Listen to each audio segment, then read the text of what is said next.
Showtime in 60 seconds.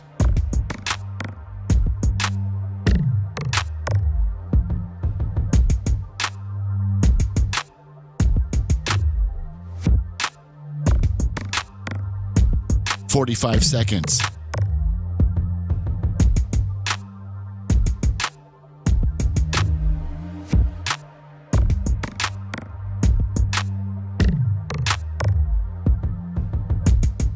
"30 seconds.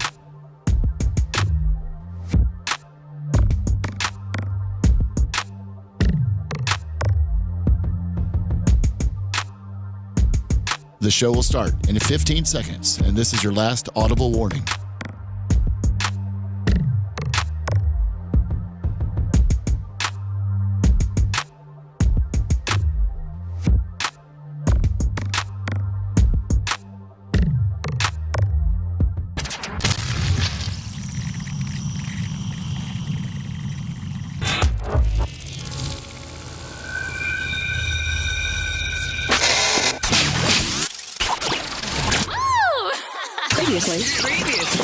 Previously on the Bubba the Love Sponge Show.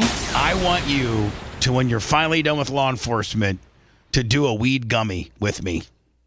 What'd he say? He won't do it. He's marijuana Mike. He thinks that Reefer madness in the closet. It's going to turn you into like that a black men are going to rape prostitute. white women, and he thinks that as soon as he does one of the gummies, that he's going to want to shoot up with heroin immediately. You're listening to the Bubba the Love Sponge Show. Broadcast rights for the Bubba the Love Sponge Show have been granted to this station by the Bubba Radio Network and is intended solely for the enjoyment of our listening audience. Any rebroadcast, retransmission, or other use of this production without the express written consent of the Bubba Radio Network is prohibited.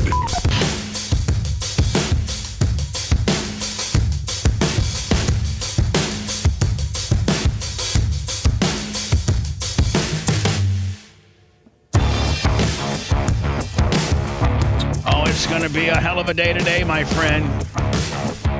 Just when I was ready to get Dan in a good mood today, we all kind of came together behind Dan's back and came up with a little gimmick. Dirt merchant. To make Dan feel a little better due to the little bit of heat that he got yesterday. By the way, it's the Bubba the Love Sponge Show. Live from Tampa, Florida. It's me, it's Lummy, it's Dr. Dan, it's Seth Kushner, and it's Macho Man. And Macho Man walks in today, and you never know what's going to come out of his mouth. Hurricane? Well, yeah, it could be weather-related. It could be, what's that when you, it could be astronomy. It could be astrology or astronomy, like stars or like horoscopes. Stars. Really? Yes, yeah. Very much into that. Really? Could be weather. Could be stars. Could be road rage. It's a lot of road rage. Yeah, a lot of road rage. It's normally Macho telling us a story that we tell him, man, you have road rage. You chased the old lady down at 3 o'clock in the morning. What's wrong with you? He's got. And he hates Teslas. Macho walks in.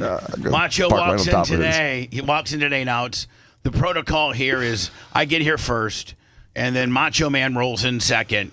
Then usually, although Kush has been beating Lummy lately. Yes, he has been. Well, I'd like to say the interstate, how with a lot of police officers seem like they're pulling over a lot of. Now they got that new pickup trucks because they're like because of ice. Now they got that new. Now they got that new 100-mile-an-hour rule. Yes, and so they're just they're laying thick on 75, Lummy. They sure are. But if you said, listen, 78, you're great. 79, you're mine. Yeah, I heard that from a trooper one time. Oh. 78, you're great. 79, you're mine. Assuming a 55? Or in a 70. In a 70? Okay. Yeah, so is that like red and yellow kills a fellow? Yeah, red like against that. black's good for Jack. Red against yellow, watch out. It's state trooper talk, Seth, something you and I wouldn't be familiar with. Yeah, I love those big hats, though, Bubba. I know, those are second to none. And you put the strap on the chin or on the lip? They come, they usually, they get out of their car and then they adjust their hat and they get it all brimmed up and then they come walking down to you like they're the unknown soldier, and then they come up to you. Do you know I pulled you over? And the worst thing to say is, no, I don't. That's the worst because he automatically now he's on the offense. If you say, I'm just telling you, you got a 50-50 shot if you just do these two things. Roll all of your windows down and turn your dome light on and have as much of your, like at least your driver's license, because a lot of us have to dig for our registration in the glove box in our insurance card. But, you know, if you have your driver's license ready, he walks up, all four windows are down, your dome light's on. Now you're showing him that you respect him as far as safety. They hate when you have all your windows rolled up and your window just cracked and you're like, why'd you pull me over? And when he asked you... What about turning off the car? Yes, turn off the car too. That's also a polite... And turn your four-ways on. And try to get over the side of the road as far as you can, including if that puts you in the grass. So he has room to come up on you? Yep. So, you know, do that. I feel like we're in driver's ed, especially with yesterday. I'm just telling you how to teach Sophia how to drive. How to beat a potential ticket. Right. Then tell me you're a doctor. And this, well, no, yeah. That works. Say, when he says, do you know why I pulled you over? This is your answer every time. I do. I do think I know. I think I was speeding, and I'm not going to give you any stupid excuses. I wasn't paying attention, but I know I was speeding. Now, you're not admitting to how fast you're going. You're just basically telling him what he's going to tell you. And so if he doesn't have to tell you that, and you're already cool about it, he knows that you're not going to be Johnny adversarial, you know. You've seen all these videos. I'm not answering any questions. I'm supervisor, please. Like badge number, supervisor, please. No, it's okay. And they had their window rolled down to like 3 centimeters. No, that's okay. I can slip my driver's license through here, and I can hear you. Okay. Like, man, they're just boiling. They're getting Macho Man road rage on you. What if he says, "Do you know why I pulled you over?" And you're like, "Yes, because God wanted us to finally connect today." That might freak him out. You know what, Seth I have my say. He might just say, you know what, buddy? Slow it down. I caught you going 15 over. Slow it down, weirdo. See you later. Because God wanted us to meet today. And by the way, Officer McGillicuddy, nice to meet you, sir. Here's all my information. I know I was speeding. So sorry. So anyway, Macho Man comes rolling in today, and he goes, oh, yeah. Mars and Jupiter. Jupiter and Mars are very visible this morning. I'm like, what? Jupiter and Mars are very visible this morning. I'm like, okay, buddy. I said, don't come and talk to me unless Saturn's peeking out. Yeah. So, anyway. Yeah, but you can see those planets. Those are two planets that are really easy to see. I was going to, before Dan kind of gave us a little bit of a curveball today, Dan had a horrible day yesterday. Not only did I get on him about Kay Adams, which, by the way, Dan, I was going to open the show up with, you know what, maybe we got it all wrong. Let's do a Kay Adams update and see what she did yesterday, and maybe Dan's onto something here. Home of the Griffins, home of the Chiefs. They want to go to their 4th straight Super Bowl. St. Joe's is amazing. It is exactly what I thought. Football is all that matters. There are so many fans that are getting ready to come. Dan, I think you would admit, though, she could see you for some 325s. Oh, yeah. I mean, when I saw her, she was like tan doing the Buccaneers in a tank top. She likes the tank top deal. She likes her arms. And watch their but look at that little lipo. Look at that little thing right there by her arm. She needs to get that lipo. Right here. Yeah. Yeah. That little skinny chick needs lipo. Here's the deal, man. A tank top looks good on that, on a skinny girl, on a girl that's in shape, but it looks so much better when a girl's got a nice set of knockers. Yeah, and doesn't have to wear a bra. Yeah, you're not looking at that extra little wad of fat. I think, Dan, when you have a breast hog, a lot of times they will hang so that you don't need a bra. Yep. I mean, you know, so and nothing is sexier than a braless woman rolling around town in a tank top. Oh, guys do their thing. This is a 15-1 team that is under the microscope, scrutinized. People are See you later, Kay. Okay. Are you on board, Bubba? Or are you off? No, I'm off. Off board. Okay. That's the stupidest outfit I've ever seen. But every Monday and Tuesday, we're going to give Dan the benefit of the doubt. And we're gonna go do our Kay Adams update because he's really into her. Okay. I mean, when she does her, Dan, I apologize if I apologize if I was a little heavy-handed on you. You know, I was a little heavy-handed. You barked thank out. you. You barked out an order. Well, I didn't mean to bark out an order. It was more spontaneous because we're talking about that old news guy But you're really talking good at, to barking. But you're really good at barking out. Oh, like, you know, I mean, you're used to that. I am. Like, that's the world you live in. You give orders. So you barked out an order to Lummy. Lummy doesn't know what he's supposed to do other than just make you happy. And then he pulls it up, and it's a little bit of a distraction for me because I wasn't planning on going there. But now Kay Adams is going to be a thing on Monday and Tuesday, and we will see how that goes. Stevie Nicks, supposedly at age 77, has now abruptly canceled concerts. Is she going to be? I mean, we had Ozzy. We had the kid from the Cosby Show. We had Hogan. Is Stevie Nicks next to go? Well, I mean, why'd she cancel? I mean, Billy Joel canceled for some health reasons, but I don't think he's dying at all. Hold on, due to a fractured shoulder. Oh well, and that's right in what we're going to talk about here with Dan here in a minute. She must have fallen. She fractured, but couldn't you just stand there and sing? With like Dan, do they put you in if you got a fractured shoulder? At 77, they usually fix that. They don't usually let that sit. Well, she also said that she has a weird infection from a surgery. Oh, so she had a plate and then got infected. So they did like an open reduction, total fixation, and whatever they put in there got infected, and that's a problem. So they put plate and screws in there, and that got infected. Now, what do you got to go? Do you have to reopen the wound and fight the infection, or is it all antibiotics orally? Is it a drip? What, Dan? Like what? Well, it depends. If there's hardware in there, arguably the hardware will stay infected until you clean it out and replace it with something else. So you have to. Let's say she's got a plate and screws in there, okay, and that got infected. There's nothing like you can't go in there and scrub it up a little bit and get the infection off. Well, sometimes you do, but sometimes you end up having to put the pins and do an external fixator. So she'll have two circular metal things with 2 rods and pins sticking out of her arm holding it together. It looks like she also has wet macular degeneration. Oh, really? What's that? Well, that's when your blood vessels leak a little bit and you get macular degeneration and you start losing your vision, and it starts right in the middle. Imagine a fist right in front of your face. That's what it looks like.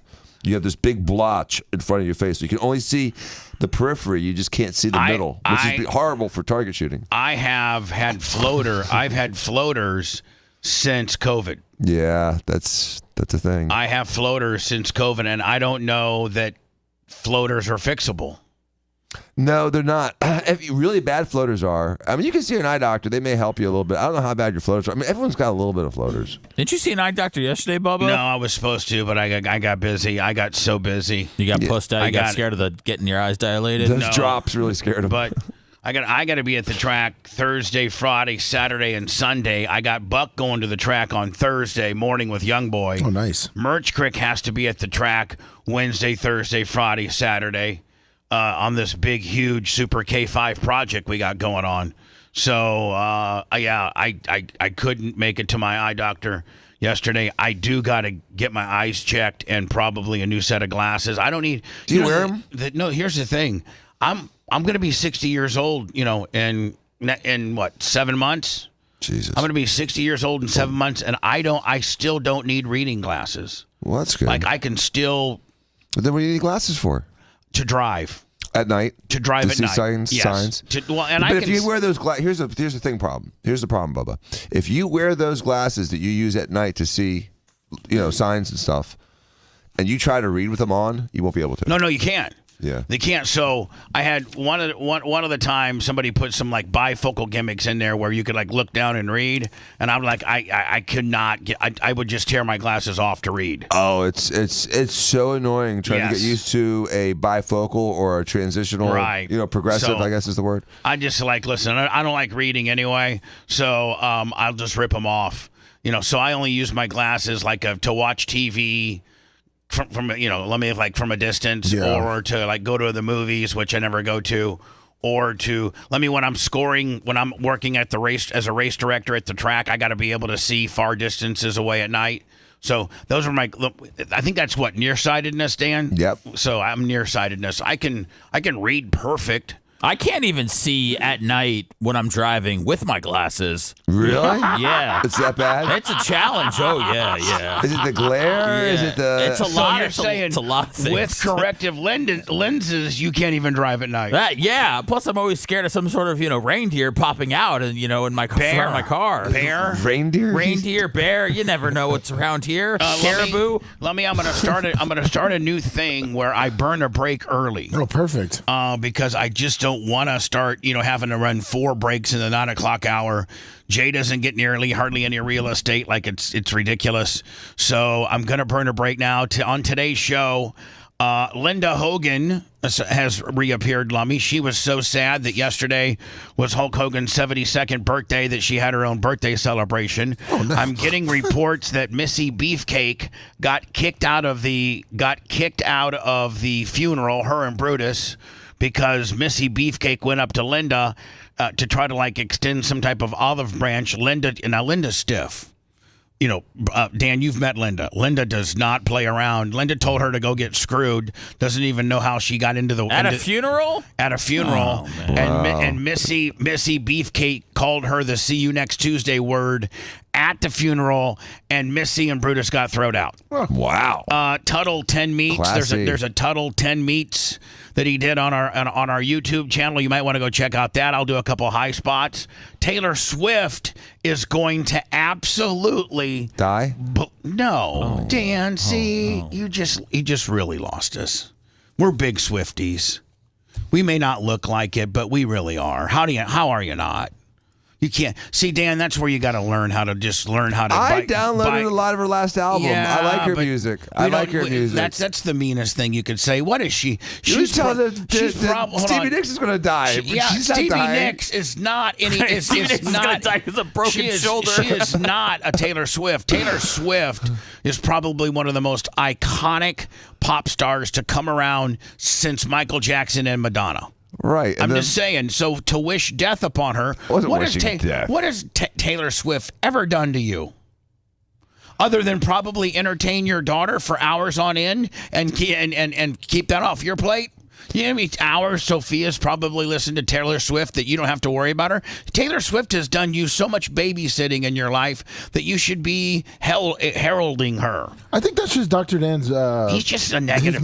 Because at the box, he told me I only had at the most 20 years to live while we're watching the Bucks game. Oh, I'll even do you better. Fabrizi calls me up one day. Him and I are the same age. He goes, "We're old." I go, "I know, Richard. What do you want? I'm busy." I said, "I want to let you know, man, we're old. I'm glad that I sold Handyman Roofing and I'm retired because, we only have," and then he said, "We only have 800 more weekends left." Oh, nice. I'm like, "What?" He goes, "We only have 800 more weekends left. That's it. And we're done." I'm like, "Thank you, Richard." DC is a hot mess. With crime and just juveniles running up and down the streets, and Trump now is calling in the National Guard. And then my final story is: did you see the big win that Coach Gruden got yesterday in the Las Vegas appeal court?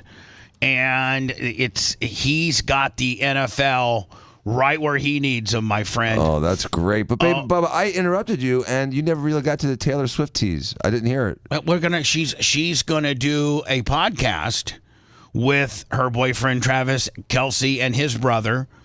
Is it Jason? Yes. Jason and Travis Kelce do a podcast that's very popular, and Travis has always kind of kept him and Taylor's relationship kind of at an arm's length. He doesn't really get into it. I mean, they talk about it a little bit, but not a lot. She now has agreed to come on and do an episode with him. I think that's going to happen here, Seth, relatively soon. I think they recorded it. I think it comes out tomorrow, and I believe she's going on, probably not to go over the details of their relationship, but to announce that she has a new album, so that she's given her fiance, the exclusive. Right. Oh, that's nice. Yeah. See, Dan. Mm-hmm. See, so You know what's really amazing about her is she just came out with an album like a year and a half ago, and she's like pounding out albums and more here's music. the other thing is she's making so much. She also finally, Content. I think, Seth, after years and years of wrangling, finally bought back her masters from the asshole that bought them. Yes. And so she owns those now, too. She does. But she went...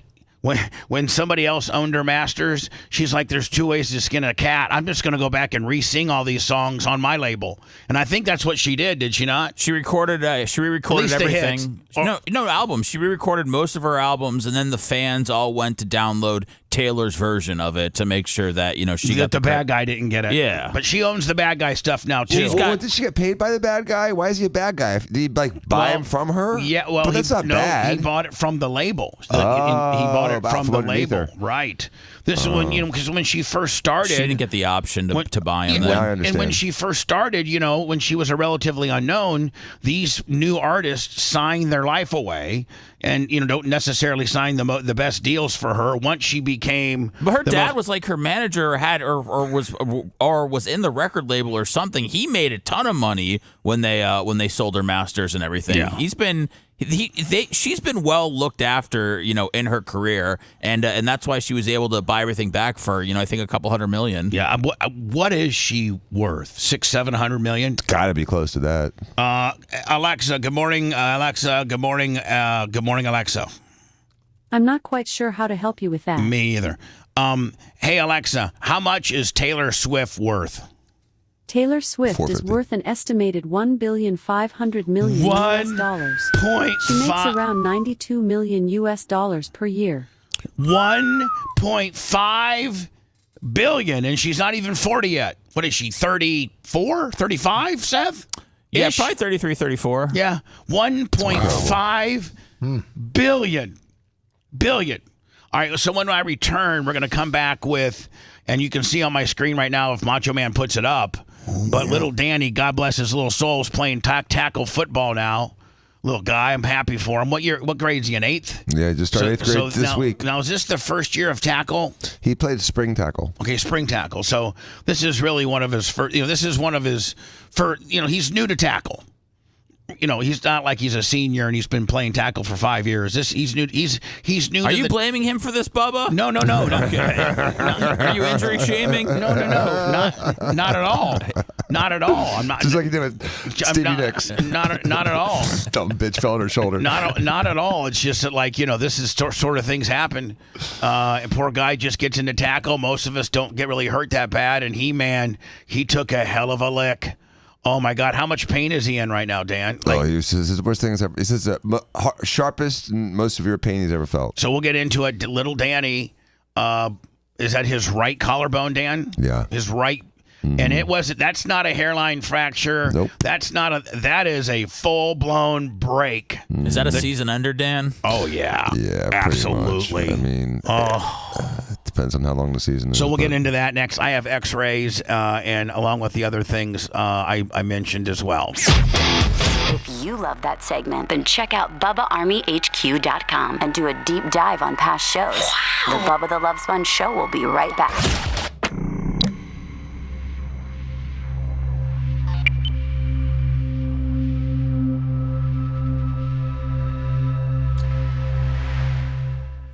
Addictive drink. Do you need like a preview if they have one on the Hogan thing? Yeah. If they got a trailer for it. Okay, let me see.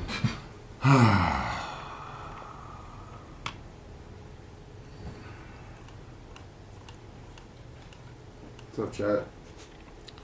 Good morning. Donald Greco. Oh my God. Dank. What's up, Dirt Merchant? Do you think that they played his entrance song at the funeral? Probably at some point they did. So I'm not even joking. Like, No, they probably did sometime. Probably the Real American Hero. That's what I'm saying. Yeah. Not the NWO one. No. What's the NWO one? Voodoo Child by Jimi Hendrix. I think it writes to that shit. WCW paid what had. Yep, WCW paid Jimi Hendrix. I thought it was. I don't know this to be true, but I thought I'd heard that it was 150 a year. Jesus, man. That's what now I could be wrong on that. 150,000? Yeah. The Jimi Hendrix, That was his deal. And again, I could be completely wrong, but I thought that I'd heard that. He made a deal with the estate, or Jimi Hendrix back in the day when Hendrix was still alive? No, they made a deal with the estate. Okay. Yinzer, Smoke Slayer, Dutch Duke, Cracker Chris, TNT. Bow. What's up, man? What up, Robbie? Saw Clemson's top 5 preseason. Yeah, I like how. Whoa, easy, Lummy, easy. Never trust a Where's fart. Colorado? Oh, I don't think they were ranked. Glowbug, Jesse, Smoke Slayer. All right, we're big page right now. What up, Blazing Blues? Not big page, but Dutch front. Duke. Yeah. So, welcome everybody. Let me try to talk to Riz on him a little bit. Xerxes and Kenny Powers and. What do you CC. mean? Rube Goldberg. Carlton. Oh, Blazing for the Blues. Rays. Whatever. It's August. We got a month and a half left. Steve, the grumpy old We man. got a lot of away games. Was What it up, still 305? The Rays still? Yeah. They have more. It's heavily They weighted. front loaded them for. Yeah, the rainy season. Bart Hutchison, Pappy Jasper. Kenny Powers. Get this off here. I think there's a lot of expectations for Cade Klubnik this year. I think he's a major reason why they're ranked so highly. Who? The quarterback for Clemson. They got what? Archie. They got Archie Manning, who's the number Sonny, one. did you find me the? Kentucky Hill Jack. Did you find me the? What's up, Radio? What's up, Neil? The trailer to the Hogan thing. I think I got it right here. Grumpy old biker. We can show that back. There's People a have hash- been putting out some fake ones. There's a hash brown price uproar.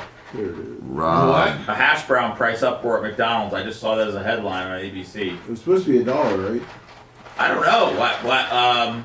A couple times I've gone before the show, I feel like they've been a couple bucks. Hey, little whoopers I out thought they were there. like $1.49 or something. Yeah, I think probably like 20 years ago. They used to be on the dollar menu. Is there a dollar menu? Let me, did you send it? I said it now. What's up, It's on the McValue menu. Let me, when you send something, Lover, you got to tell me. I'm trying to watch it too, Bubba, to make sure it's the right one. Okay, Lover, I'm so It's sorry. arrived. I'll ring the bell when he sends something. What's up? You got it. What's up, Dave? Because Rob? there's 2 videos on the page I sent you. I know, baby. Free doll. driver. Rob Woody, Either one will load. Dirt Merchant. What's up, Dirt Merchant? I did see that that he is getting a lot of consideration as the top quarterback. Who, Arch? Cade Klubnik. Well, Texas is number 1. Yeah, they got Archie. The Colts fans are saying they're going to tank the season so they can get Arch Manning. I know, Nice. but Archie said that Arch isn't coming out after this year, which I don't know if that's true or not. No, they say he wants to. They want him to Stay. Yeah. What's up, Nick? How horrible would it be to like trash your season and not get the draft pick? Well, the Saints are. I think the Saints are planning on taking the next couple of seasons to make sure it The happens. first video? I can't get the Hogan thing to load. This is sabotaged by Missy Beefcake. It is. What's up, Andy? Jeff Rearsons. Bubba, can I see what your window looks like?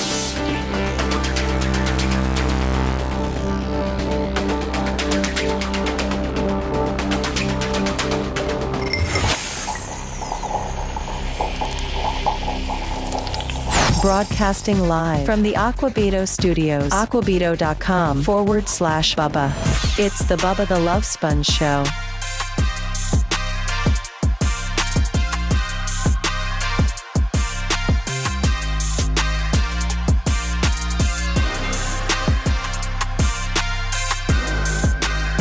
Again, much love to my girl Sandy from Synergy Equipment. Had a bunch of Synergy Equipment people up the track on Saturday. VIP above the tower. I think they had a good time. We had 7 classes that ran that night. And I would have never got it in had I not had a Synergy Equipment front end loader where I could super pack the track. Because we took on rain about 5 o'clock. My big ass front end loader from Synergy Equipment, and now heavy with the big balloon tires. Packed it right on in. So thank you, Synergy Equipment. Anything that you need equipment wise, excavator, any earth moving type stuff, scissor lifts, a rock bucket for your skid steer attachments, skid steers, pumps, you name it. Go to synergyequipment.com. Like 25 locations in Florida, all over. Again, Sandy and your bosses and your handlers and your managers and the boss lady and the boss man and everybody at Synergy Equipment, thank you for having a partnership with Ocala Speedway. We love you. We couldn't get it done without you. And anytime you'd like to come to a race, just let me know. I'll bring you all in, VIP you. And again, thank you so much for what you did and do. Got one of your front end loaders there right now. So, little Danny, which is now, is he a junior? He's in 8th grade. No, you dumbass. Is he? Junior. Yeah. Daniel Jocko Jr. Is he a doctor? Is he a junior to you? You're the senior. Correct. I can't. If you can get that Hogan thing. I'm working on different avenues. All right, thank you, my friend. So, is this Dan? How long have they been practicing? So anyway, your son is in 8th grade. He started tackle football this spring tackle, which that's just kind of practice. Well, there's actually like a scouting activity for the fall team. They picked up. That's where they get their new players. It's kind of the tryout, right?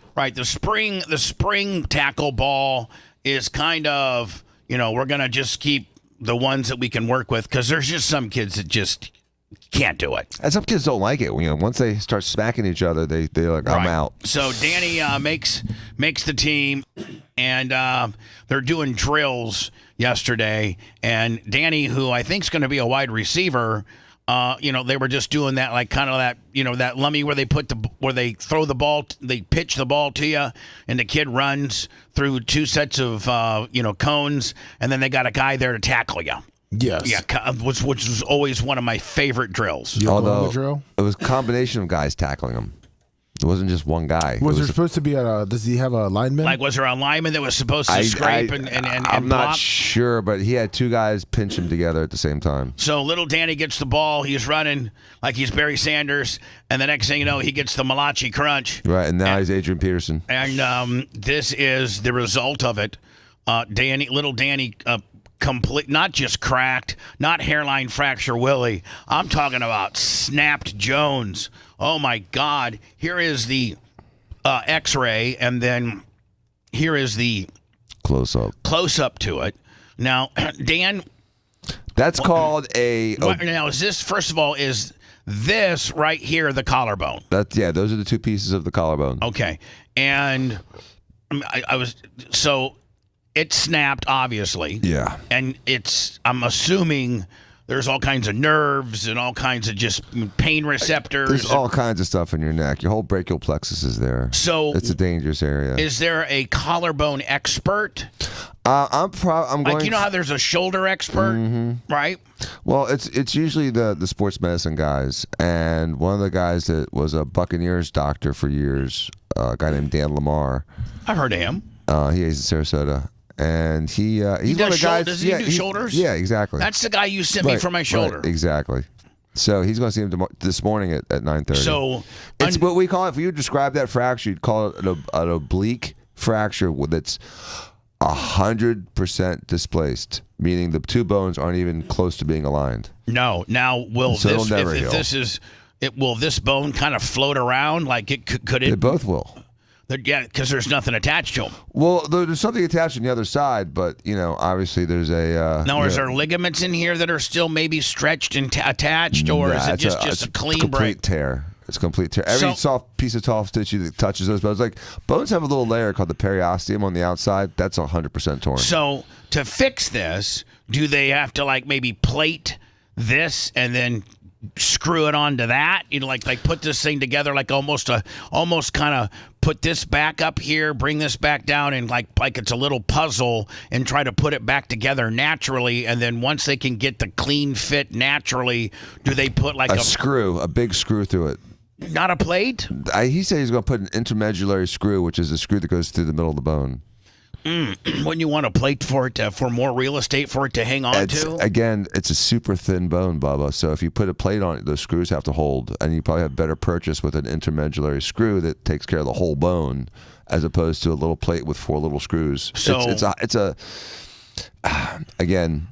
It's not a fracture I've ever fixed. You know what I mean? Like, as a plastic surgeon and general surgeon, I've never done a collarbone. But you're a sports guy. I understand. And so there's have you ever, now hold on, have you ever assisted in something like this? Not a collarbone. Not a collarbone. Because a lot of collarbones, what they'll do is they'll just put you like in a figure of 8 brace and let you kind of suffer for 7 weeks until the heals. Well, that's probably if they're a little bit closer together and they can So when on something like this, do they like to get in as fast as they can and get in there? Or, I mean, this isn't like something they can schedule 3 weeks from now. Like, this is probably something that's got to be done in the next day or two. There's 2 windows. There's that first, 72 hours, and then there's, the window after about 7 to 10 days. You don't want to do it, between day 6 and day 10. Now, is it internally because your body naturally wants to heal itself? Is it naturally trying to is the body sending blood and things to? Because isn't it you're a doctor? Isn't it like if you injure yourself, your body starts deploying? It sends the troops to try to start helping. Don't they? 100%, Bubba. For lack of a better term, right? It's sending the troops, and so what would happen is you'd get what's called a callus formation, and that's where the bone starts growing at the end. And here, and what you want is it stick to the other side. But if you have like a plate on there or a screw or a combination, then that's the other thing, Bubba. When they put it together and they put the screw or a plate, and if it doesn't work right, they may have to add something else to it, and then you end up with a bunch of crap in your shoulder that's never going to be good. Now, how do they test? Let's say they go screw. To me, man, one big screw just doesn't seem like it would be as efficient as a plate and 4. But listen, who am I? I'm a stupid radio personality. But that being said, once they do fix it in however way they do they have a way to test its strength? Yeah, right there on the table. He'll just torque on it. Okay. He'll be like, Yeah, he's going to make sure it's anatomically correctly aligned. Now, will this be done arthroscopically? No. Now, where do they cut? Do they cut right over the fracture here or on top of the shoulder? They cut right. Right here. Right. Stop right there. Right over the fracture part, right there. Right here. Yeah, because that's where they got to get into. Right. So you can't even see his collarbone on the right side. Like on the left side, he's got a real prominent collarbone, kind of like mine. He's kind of skinny and not as fat guys like me and Lemmy. The right side, it's invisible. So I knew he was screwed as soon as I saw him. They'll cut that right there. Mm-hmm. They'll bring this up, right, and they'll probably bring this down a little bit. Mm-hmm. They'll control the ends. They'll Tetris it together, right? Mm-hmm. They'll try to Lego it together, just like Tetris. And it might, if any of this didn't chip or any of that, it might just kind of, for lack of a better term, naturally fit back into place. You want it to. And if it does, do they use any super glue or anything to put in there to hold it temporarily, or do they go right for the screw and the plate? As soon as they get aligned, they hold it there and they start putting the plate or the screw. Now, what usually when there's no complications, is this an hour, 2 hours? Oh, it's under an hour. Yeah, it should be under an hour. So, okay. Now, 40 minutes. I don't know what the protocol is if you're a doctor like you are and a sports surgeon like you are, and oversaw, and was a team doctor for the Buccaneers, which I'm sure that you've seen. This is a very common injury in football due to the fact that you're using your shoulder so much. I'm sure you saw some of this. Now, will you get a hold of your doctor friend and be in the operating room? Yeah, that's a good question. I'm not really sure the answer to that one. Now, is it? I don't know about that. That's a tough one to answer. Is it that you don't want to be there? Or is it that, they may not want you to be there? It may be more of a distraction. It may be tough for me to watch. And, it's a guy I trust. So I don't know, Bob. That's a good question. And I'm not even sure like if he's 100% going to get surgery. When I sent the films to the guy last night at 9:30, 10 o'clock at night, he's like, yeah, that looks like it needs to be fixed. And then also... Hold on. What do you mean? There would be no question in my mind that looks... This thing needs to... These two pieces ain't growing back together. Well, sometimes if they put like that figure of 8 brace, they line up a little bit better. And sometimes after a little while, they kind of fall back into place a little bit better. Yeah, but the time... Dave Halpern said surgery. Okay, who did? Dave. And it's locked in. That's the only guy that's the only guy in town that you would let work on you. Right. And, Todd Torselli, who was a Bucks trainer for like 25 years, he said surgery. Because they all say surgery. And what would your dad say? Surgery. Exactly. And what are you saying? Danny actually says, I want surgery. Yeah. Because it'll be fixed right. Because, Jay's otherwise you're going to have something that grew back together. As a big lump. And you don't necessarily know that if it all bonded correctly or not. And so you throw surgery in there, and it's done right, in my opinion. Mm-hmm. So, man, you're dealing with this right now. Yeah, a broken, and nothing is worse as a father than having a broken kid. Your kid's broken right now. Can I ask you about the pads? Mm-hmm. Like, are they? Does he have the right pads? Yeah. Well, see, that's the whole thing. He had these really good pads that worked great, and he talked me into getting him a lower profile pad because he's a receiver. It's all about the lower profile crap Dan, these days. Dan, for real. I swear to God. Dan, I'm being for real. I know. Those lower that might have been a contributing factor. There's no question, dude. They need to keep the big pads like we had, remember how big our pads exactly. were? They're almost past our helmet. They were so big. That was the problem. He couldn't turn his head in his helmet. He was turning his head, and his mask, his cage, his face mask was hitting the shoulder pads. But so they also make these things that they're like a pad that you wear underneath your shoulder pads. Yeah, he has that too. Yeah, he had this padded shirt. The padded shirt. No. But they have another one like the running backs wear them. It's like a little collar. Yeah. Oh, really? Oh, yeah. They put over it to double protection. Let me show you.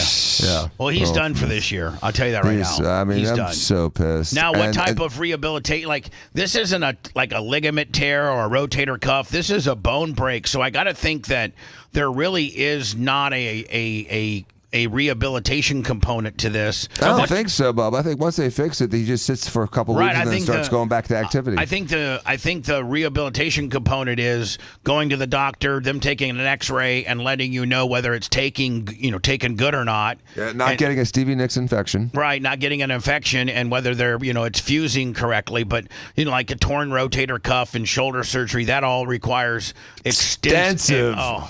Listen, so your shoulder doctor you took me to. Barham, what's his name?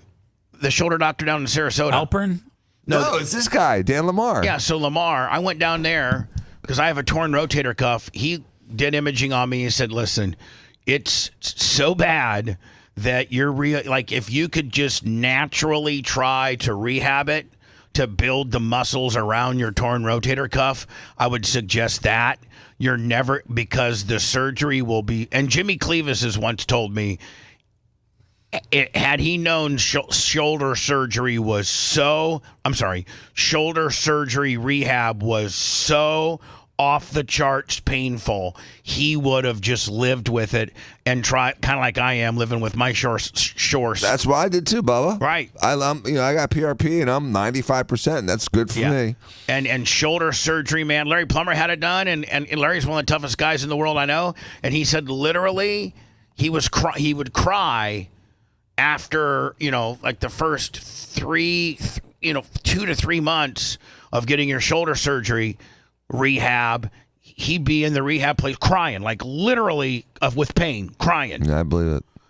So I got a cable crossover machine, Dan, and I think you single-handedly over the last year, you go out there a couple times a show and do some, shoulder exercises, and I think that you've gotten, most of your range back. Oh yeah, I'm ready for a first pitch. I sent you the collarbone protective. Plus, Gary and I had to screenshot and video the Hogan thing, so you won't have a pre-roll at least.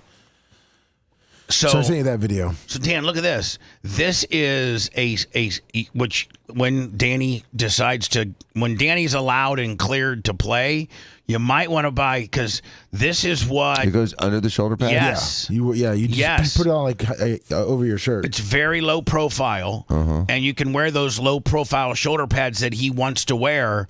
But you got, think about this. Look how much extra protection you got on this. Right. You might want to think about that. Mm-hmm.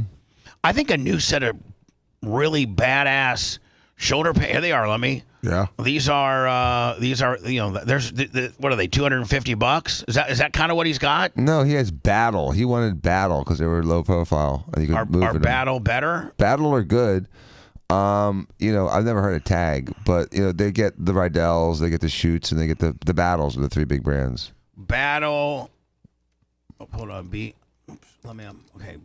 Battle. Yeah, you're gonna. Damn it! And that semicolon instead of the L. I know.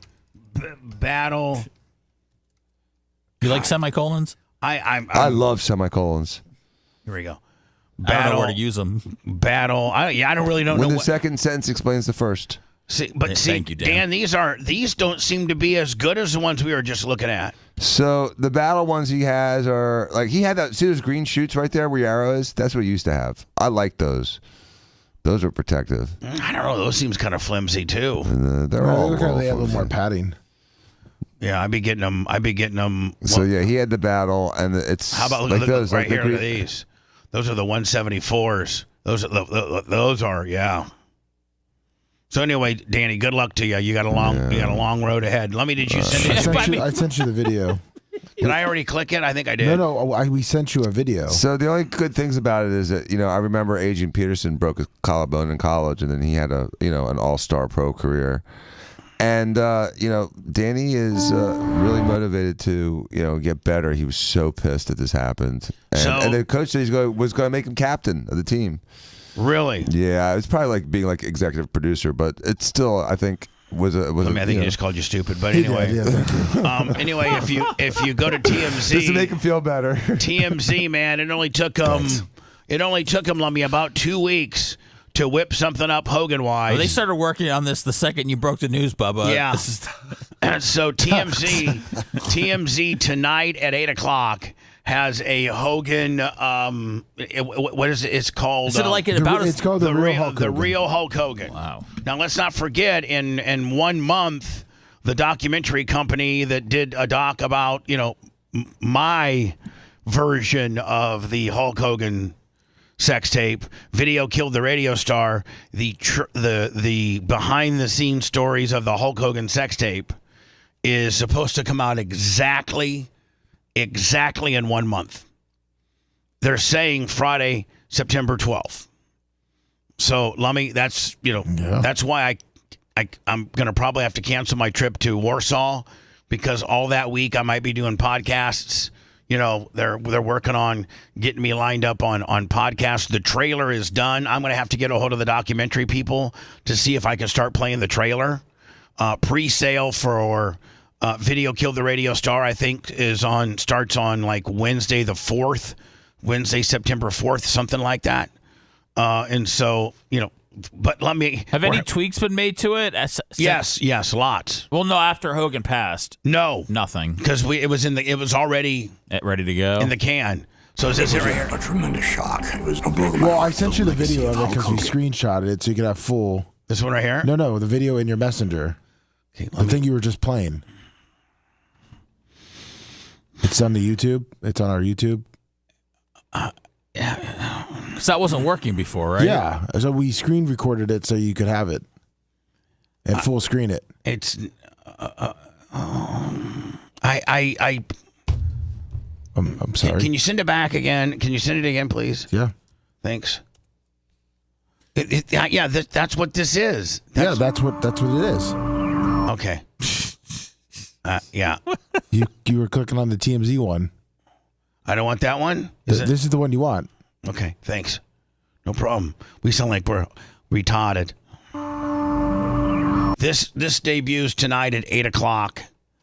You don't watch it? I mean, TM. you're not. First of all, I don't have any way to tape anything. There's no VCRs left. And then secondly, in the world or just like in your place? I mean, I don't have the capability. I don't have TiVo. I'm sure it'll be on TMZ tomorrow. Yeah, I mean, I can probably watch it on their YouTube channel tomorrow. Right? Yeah, okay, but you're gonna watch it. Oh yeah, I'm gonna watch it. I just probably can't watch it real time as it. Do you want to have us pull all the high spots for you? Yes, of course. And if you're mentioned in it? Yes. Lummy, did you take a stupid pill this morning? I just wanted to make sure. I sent you this video, and then you said you didn't send it. Lummy, what do you think? What do you think the answer to that question that you just asked? I just wanted to double correct. Let's just make sure. Let's roll it back a little bit. And your question was, do you want us to record the high spots for you, especially if you're mentioned? Do you think I'm going to say, oh, no, I don't want any of that? I don't want any of the high spots, and I don't want anything that they mention about me. Lummy, come on! You got to be a narcissistic prick to be in this industry. Ask Dan, and yes, of course. So yes, Lummy, thank you. Poor Lummy, when he said, "Do you want us to record it?" It's all on Lummy. Lummy's us. He's the only guy. Yeah, Lummy, I love you. You know the answer to your question. Okay? Yes, he has to ignore his family tonight to look for high spots on the Hogan documentary.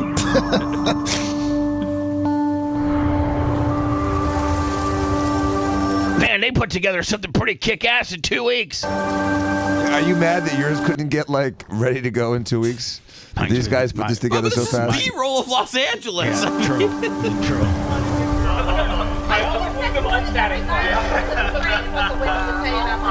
Okay, newsroom. Lucas, Bo's calling me. Let's go. Where are we going?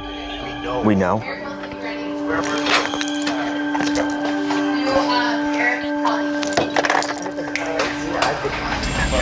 Paul died. Oh.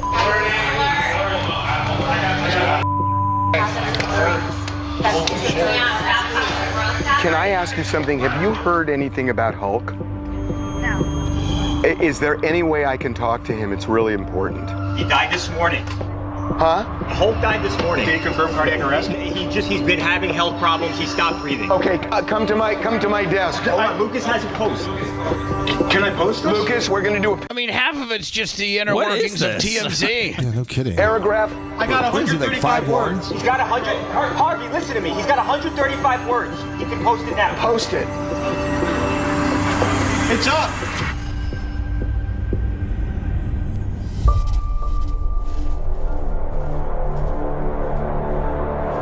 He was a pioneer. There was no one like him. Hulk was in a class of his own. He embodied professional wrestling, the first superstar to transcend our sport. There is no Mount Rushmore. There's Hogan. He had some big missteps in his life. Oh yeah, hurt. It hurt. Let me tell you something. A few months before he died, he made his final appearance, and he was booed. I was hungry. Man, what? Seth. Dan, what is that? I don't know. What has happened to Vince? Is now Dan. Hold on here. Let me get a close up here. Dan has had a lot of work done, and I don't think a lot. I mean, maybe when you're dealing with 80, it looks like the Count from Sesame Street. Does it come a point, Dan, when you're dealing with 80-year-old skin? There's only so much you can do. As a plastic surgeon, like when you're dealing with an 80-year-old, like is there just so much? You got just so much limitations. Yeah, and it looks like he's had surgery and it's already worn out. Plus, they put filler in his face. Plus, he's got bad skin. Can you go through just this and pick this apart on your own opinion? You don't know it to be true, but just in your own opinion, what work do you think he's had done? He's had some type of eye. His face looks like it's melting. It does. It looks like he's on fire. I think he probably had a forehead lift. I think he had 4 lids. I think he had a facelift at some point, which is why his mouth looks so weird. And then I think he also had filler added. That little bulge in front of his ear, what the hell that is. Right here? Yeah, what's up with that? Cheekbone muscle. Hey, no cheekbone muscle. That's beyond that. But what would cause your eyes to be, He had his eyes done once, and they just kept sagging. He didn't have them done another time. That would have helped. But again, he looks like hell. The other thing is, this is a real important thing that people don't think about in plastic surgery. And again, call me 888-8-DIACOS, DIACOS. But 4 8s and then Diacos if you need any plastic surgery stuff. But when I do an upper lid blepharoplasty or a lower lid blepharoplasty, a lot of times I'll do... Is that eye surgery? Yeah. When I do the upper lower lid, sometimes I'll do what's called a canthopexy. Right here? Yeah, that's the uppers. And with the upper lid, you take a sliver of skin, you take a strip of muscle, and you take out the puffy fat. On the lower lid... Does that open the eye up? It opens up the eye at the top. But the problem is, as people get old, and if you look at cartoons are great because they show you what's obvious with certain things. I mean, if you take like The Simpsons, you look at the Simpsons cartoons, when they show an old person, they show lines in the neck, and they show little beady eyes. Because old people have little beady eyes. And so I got little beady eyes, and I ain't old quite yet. No. They narrow as you get older. And so a canthopexy extends the outside of the eye back to the eye bone, the eye socket, and it keeps your eye wide and makes you look younger. Has he had his lips done? I think he's had some dermabrasion. Did guys get their lips done? We don't care about our lips, do we? Some people get a little filler in their lips. It looks like he may have a little filler in their lips. It looks like he had his lips buffed. That's why that skin looks so weird. I'll tell you one thing. This is a better look than that cheesy-ass mustache he was wearing for a little bit. Remember that? I don't really know if Vince can look good anymore. No, he looks horrible. So, anyway, Lummy, that's tonight at 8 o'clock, right? Yes, it is. On Fox. Looks like there's some real in-depth stuff Yeah. there. It looks like the TMZ newsroom and how they garnered the information first and put it up. And that's what the trailer, right? Yeah. You didn't see Linda on there. You didn't see Brooke on there. You didn't see Nick on there. You didn't see Bischoff on there. You didn't see Missy Beefcake that got heat with Linda. You don't see none of it. Anyway, hi, you're on the air. Go ahead. Hey, good morning, Bubba. How are you? Good, sir. Hey, a couple of things. Who is this Pharaoh and who is this podcast people that don't do anything but talk shit about you or crap about you? Watch your language. I don't know. I saw some scuttlebutt that this podcast was talking all kinds of crap about me. I've not gotten to it or heard it, but maybe you can give me a little overview for it. They were just completely dogging you, just haters, Bubba, talking about the insider stuff that you had with Hootie, all the information that you had. I think they cited Missy and Brutus a couple of times. I just got caught in a rabbit hole the other night, and all of a sudden they popped up, and it showed that there was something to do with Bubba the Love Sponge. So I looked at it, and it's just a bunch of crap, Bubba. I just didn't know if you were going to fire away at them or what your plan was. I'll have Lummy send me whatever they're doing, and I'll look at it privately here during break and see if it's something that I need to address. It could be they could have a much larger following than me. And no, they don't. What's the name of the podcast again? I think it was Pharaoh and something. I don't even know. I think it's like PH or something. Pharaoh and something. And nobody. I think nobody, Dr. Dan. I think it might be nobody. Yeah. So anyway, thank you for the heads up, my friend. We'll try to track it down. Okay. Definitely, real quick, if I could, I apologize for being long-winded. I'm not sure if this is topical, but good luck to your son Dan with the broken collarbone or what he has going on. I did my rotator cuff, tore it off each side, and my labrum tendon in half, and it was a brutal recovery. So. Hopefully everything goes good for your son, and everything turns out great. Well, thank you very much. Thank you, buddy. Appreciate you. Lummy, this is why they all hate me. Because on June 18th, I came out swinging with this, and everybody hated me. Everybody thought, including Hogan's Inner Circle, including Eric Bischoff, who's gone on his 83 Weeks podcast, I think, since Hogan has passed, and just really jobbed me out when realistically I was the only one. And I mean, if you listen to these allegations, and I know you've heard this a lot, so I apologize for playing it, but it's the only way to reiterate that we were so right and so early on this, 6 weeks early, This is why everybody hates me, and I don't know why you hate me. Nobody doubts. I don't think anybody doubts that you were the first one with the information. Well, I mean, I don't think that's in question at all. No, the Monty and Pharaoh guys, I got them over the weekend. They've called in. The Monty guy called into the show. He asked questions so he can play. They're pretty much riding the coattails. They're being the Missy Beefcake spokesperson on a podcast. If around, you might find him at a hospital near you, and it's not good. I got some pretty reliable information last night that there are phone calls being made to various family members about getting to town to come say your goodbyes. Well, how reliable are your sources? Pretty damn reliable, but I still want to frame it, Seth, in case he got discharged last night at midnight, and I've not... Because literally the day before I did this, Bischoff that night wrote, just talk to Hogan, think he might be getting discharged tonight. Been able to talk to my sources since yesterday. So my sources are that, and I don't know it to be true, rumor has it, allegedly Hogan is in the hospital, and check, I've heard people say that he might not make it, and check, and it should create a feeding frenzy. Let me, Dan, I think TMZ, did TMZ report this? Oh, yes, they did. Dan, they should open up the documentary with this. Yep. Meaning, as they said, July 24th, 2025, and they talk about him dying, they go, and they show back a timeline that says June 18th, 2025, former best friend and content, what's the best thing they can call me, Seth? Like a streamer, influencer, YouTuber? Yeah. Content creator? Something like that. Well, remember, they were the source that said you were wrong. Amongst reporters and will you find me the TMZ that says I was wrong? The wrestling industry and maybe even in pop culture to check this out, but he's not doing well. What happened? I think it's a heart issue. Boom, Dan, what did he die of? Heart attack. Told that he publicly talked about a neck fusion surgery. I don't know if it's complications to that. Boom, Dan, what did he die of? Bounce back complications from a neck surgery. But my sources say that it is I nailed it. Yes, you did. I hate to put myself over, but I nailed it. Not going to make it, in a hospital, heart issue, complications from a neck surgery.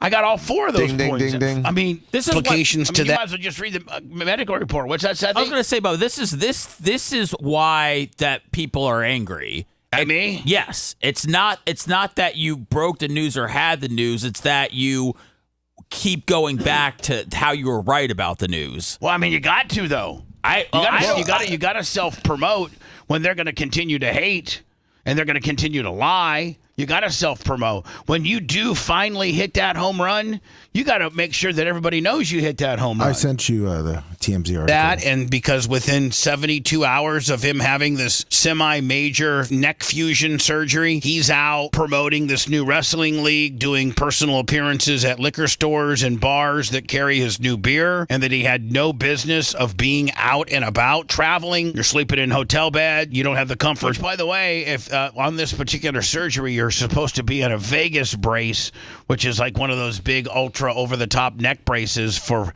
at least a month. It was like a TV neck brace. Right. It's like a TV neck break when a guy goes to court and says he jammed up his neck, and so all for show. Well, you're supposed to actually be in that for 4 weeks before you start really getting out and about. It's of home, not 2 days. Probably not eating as good as you should. I think the neck surgery was downplayed. A lot of people from Hogan's camp called it minor, where really it was major. If you did boom. So you sent me the TMZ story calling me a cuckoo for Cocoa Puffs. Yes. Saying that amidst to what that fat ass said, he was wrong, all wrong. So tonight, 8 o'clock, TMZ and their Hulk Hogan tribute. Where is it at? Let me right here. Well, if you go up, that's where it says the deathbed rumors are false. Fake. Hulk Hogan deathbed rumors, bogus, brother, at the hospital for neck and back issues. Hulk Hogan is not on his last legs. TMZ is told that the WWE legend was hospitalized to address a lingering and back issue. but he's by no means on his deathbed. The speculation started when local radio guy. Can you job me out anymore? You're a local radio guy, Bubba. Local radio guy. I'm pretty sure that, like, you know, not even personality. I'm pretty sure, Seth, that like we're number 4 in Thailand right now. I'm pretty sure that like Japan is our third largest market. Australia is our 4th largest market in our YouTube world. We're very, very global, Bubba. Bubba started by local radio guy Bubba the Love Sponge, who went on the air and stated that he heard the wrestling icon was in bad shape to the point where the loved ones were getting called to say goodbye. And is this our announcement there? Then there? Okay. Yeah. And then Bubba couched a lot of his intel, claiming his sources were rock solid, but things could have changed since his last communication with them. A liar for the Hogan camp tells us the 71-year-old isn't close to death. He's just dealing with more of the same elements that he has for years. In fact, we were told Hogan's back to moving around already. Of course, we previously reported Hogan underwent neck surgery just last month, but by all accounts, it was a big... Dan, you know what? By all accounts, it was a big success. Hogan has countless procedures done, blah, blah, blah, blah. I know, I got to go to words, but I know that you've put some public record requests in the last few days, have you not? Yes. Do you follow up on those, or do they get back to you, or you follow up? They get back to us, but I check it just to make sure. Fantastic. I might be having more information with regards to some public record requests we've put in, because there's some stuff that's not adding up. And I'm going to get to the bottom of it. It may piss a lot of you people off, but I need to get... Dan, for the life of me, if you just married a Scientologist 2 years ago, her mom and dad are still at the highest level of Scientology. She's due to make, tens of millions of dollars. And there was no autopsy done, and the medical examiner didn't even look at the body. They just took his family physician's death investigation report as law. To me, I would think that when it comes to a human that's lost their life, that you probably need some better checks and balances, and that you just can't go by the primary physician's report, because what if the primary physician had something to do with prescribing something that killed him?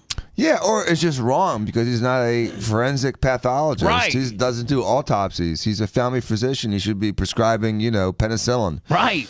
It's a different game. It's a way different game. I can't do an autopsy. I've never done an autopsy. No. It wouldn't be appropriate for me to do an autopsy. Now, I could do a death certificate if someone dies in my lap from like a gunshot wound, but then I cause a death gunshot wound, boom, done. But that's so obvious. When you have a guy that has a surgical complication, plus a heart problem, plus a kidney problem, plus I don't know what other problems, it's a little bit more involved. It's harder to say like what exactly caused him. I mean, obviously, you don't die till your heart stops. Everyone dies of a heart attack ultimately. That's when you're dead. When your heart stops. We got some iggies from some pretty reliable sources. And they have directed us where to start sniffing around, and we're just going to start. Hey, listen, that's what I do. That's what I have built my career on.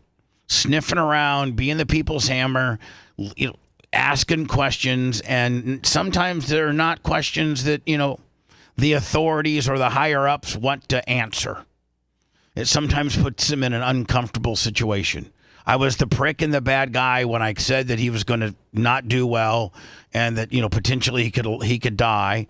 Everybody heralded me as the prick there. And I'm going to be a prick until I get some closure on this.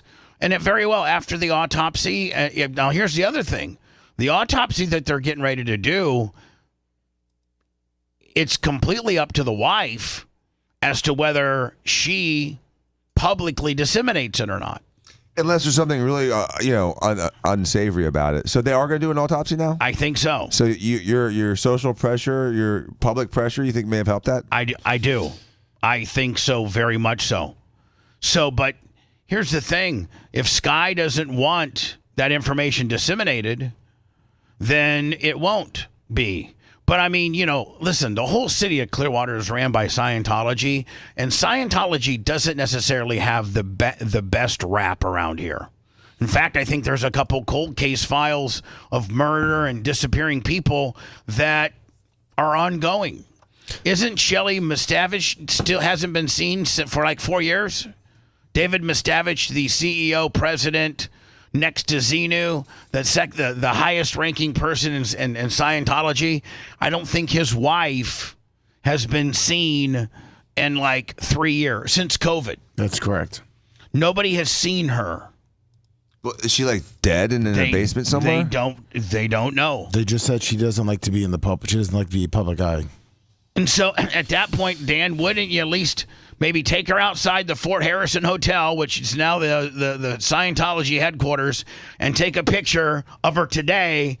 Here's Shelley outside. Yeah, holding up her R.I.P. Hogan sign. Or holding up the newspaper for today, Tuesday, August 12th, 2025. Let me find me an article about her missing for 5 years. So, if the CEO's wife, if the CEO of Scientology's wife has not been seen for 5 years, you don't think I want to do a Hulk Hogan autopsy when he just got hooked up with a Scientologist 2 years ago? Actually, it looks like she hasn't been seen since 2007. Yeah. Since 2007. 18 years? She's been gone 18 years? Yeah. At what point do you say someone's not, like, around? At what point do you say, man, we need to look into everything Scientology-wise? So when I come back, yesterday was Hogan's 72nd birthday. I really didn't even I should have played the Hogan His Happy Birthday, but I really was just trying to move on from the Hogan stuff, but you just can't.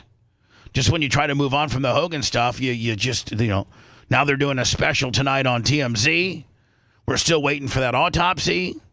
There's something I feel, and it's not the most popular of opinions. A lot of people are like, let it go. But to me, man, there's just 3 or 4 shady things that have happened with regards to his death that I need answers on. But not that anybody owes me answers to. You know what? But your brain needs answers. You know who needs answers to? The public? Brooke. Yeah. I've talked to Brooke privately now probably 3 times. And she is a nervous. I mean, she knows that she's not getting any money, and she doesn't want any money. New amount plaisir, $50. Things have been really slowing down, man. Thank you. PayPal, Venmo, Cash App. She'd like to have some answers. There's just some stuff that's not adding up as to how he died, who was there, who saw him, how long was he dead for? Did he die in his recliner? Did he die with a respiratory therapist there? Does the police footage, body cam of the police officer talking to the respiratory therapist, does she say that there was a nerve that was severed during his neck procedure that caused all this? You think there is a chance that he was murdered? I do. Wow. I do. Ooh. I think. And you think it was like euthanized because he wasn't like he was a shadow of his former self? Or do you think it was for ulterior motives? B. Oh. It wasn't like a mercy pillow over the face. It wasn't that? No. So. Bubba, would you want that mercy pillow? No. I can't tell you. I can't tell you. You don't want to see his little arms flapping around while I can't tell you. my pillow. I can't tell you, that I want somebody to smother me to death. Okay. But here's the deal. If you're like all messed up and like gorked out and but Hogan like wasn't. But he wasn't. Well, but was he not? But all accounts by people. Did you say people that were lying about his status? I know. So you don't think he may have just been like slobbering and like? Okay. So then guess what? Guess what? Potentially he was. And so that's why I take the pillow, man. That's why I need an autopsy. Yeah. Axe towel to the face. Listen, there's just nothing. Isn't he worth more alive than? No. Everyone's nobody's get. I mean, Sky doesn't get $30 million if he's alive. But I mean, the beer was just getting in, and then he had so many things going on. Could just be like someone said accidental overdose. Might have been. They could have just been sedating him because he takes so much. Again, that's why you need an autopsy. Yeah. so we can get a toxology, so that we can get just, And they do all that. Yep. The family doctor didn't do that. How enlarged the heart truly was, how bad the kidneys were, at what extent did he have leukemia? There's just, was he ported? I've assumed that he was going to start kidney dialysis the week after this happened. I was assuming, and I don't know it to be true, but I've kind of, made the leap of faith that if you're getting ready to start kidney dialysis, and Dan, this you might be able to help me here, that you probably they've already ran your ports. Yeah, but sometimes the ports are sort of temporary ports where they just put like an internal jugular thing, and you have two like big things sticking at your neck. You mean two big things that somebody could jab you in the middle of the night with?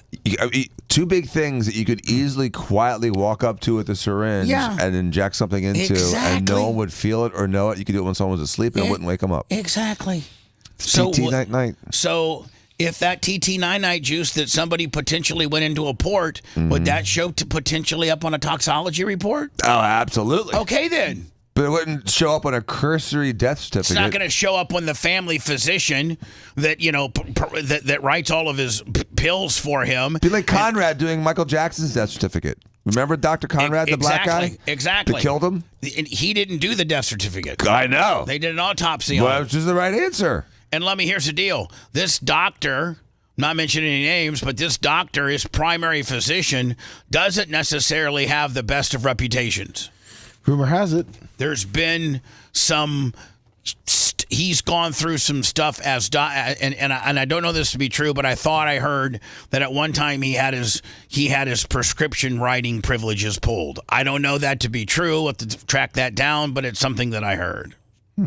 So, again, Dan, was he ported? Was he not ported? That's a good question. Did Nancy Grace comment on this? Someone said you should hear. Does anyone listen to Nancy Grace on this? Has she made a comment? Around? I mean, I think she's about as around as much as we are. Let me track down, see what Nancy said, okay? All right. If you want 24/7 on-demand Bubba and the crew, go to BubbaArmyHQ.com. Right now. The Bubba the Love Sponge Show will be back after this.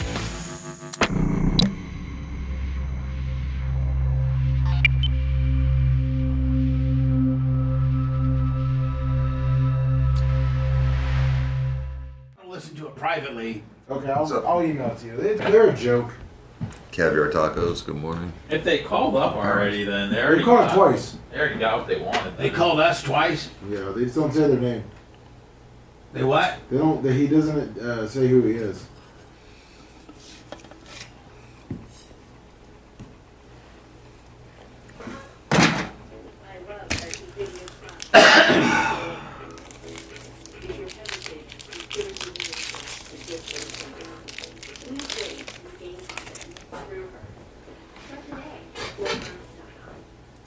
You ready, Danny? No, we're good. So I'm just home by myself today. Again, as usual, I'm okay with most things, but today something hit. I don't know what that is.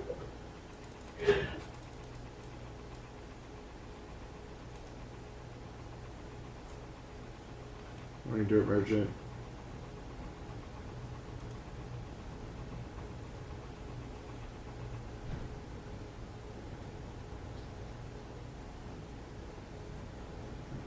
Anything on Nancy Grace? Who said Nancy Grace?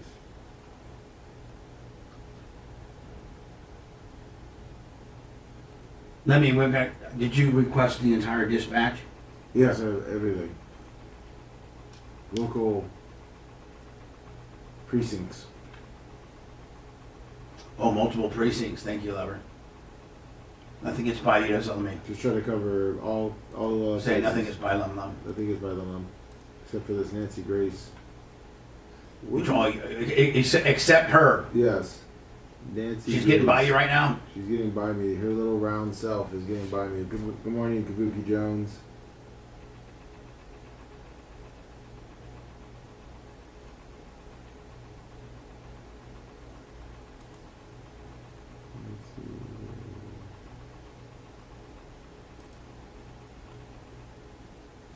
From the richest of the home, from the... Thank you, Irvin.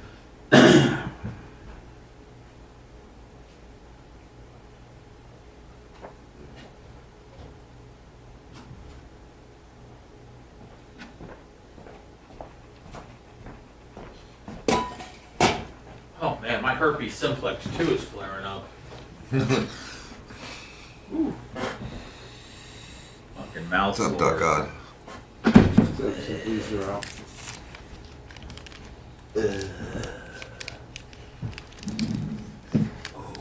That's a Mexican. And hell, 32 months. It's okay, dog.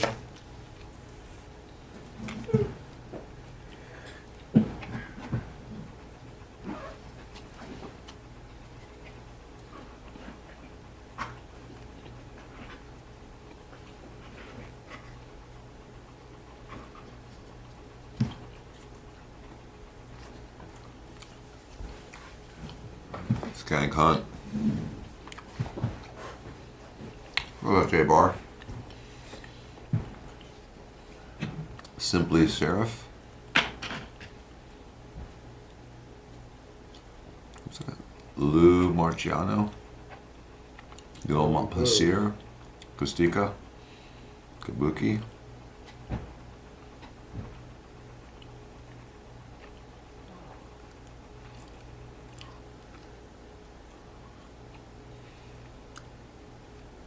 Carlos Mendigo.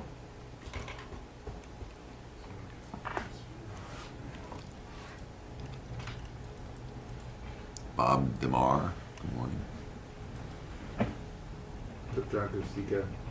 Florida Ocean Outlaws. I like your name. Powwow.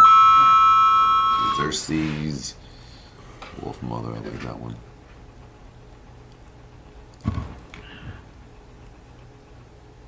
Thanks. Ghost to profiles passed. Never trust a fart. Little Wilbur's afterbirth. Good morning.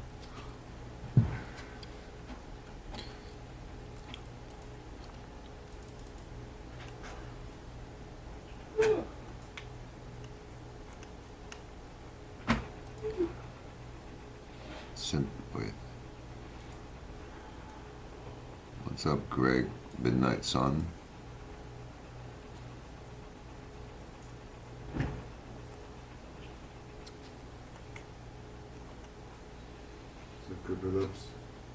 Let's think about joining Scientology. Group of Lips.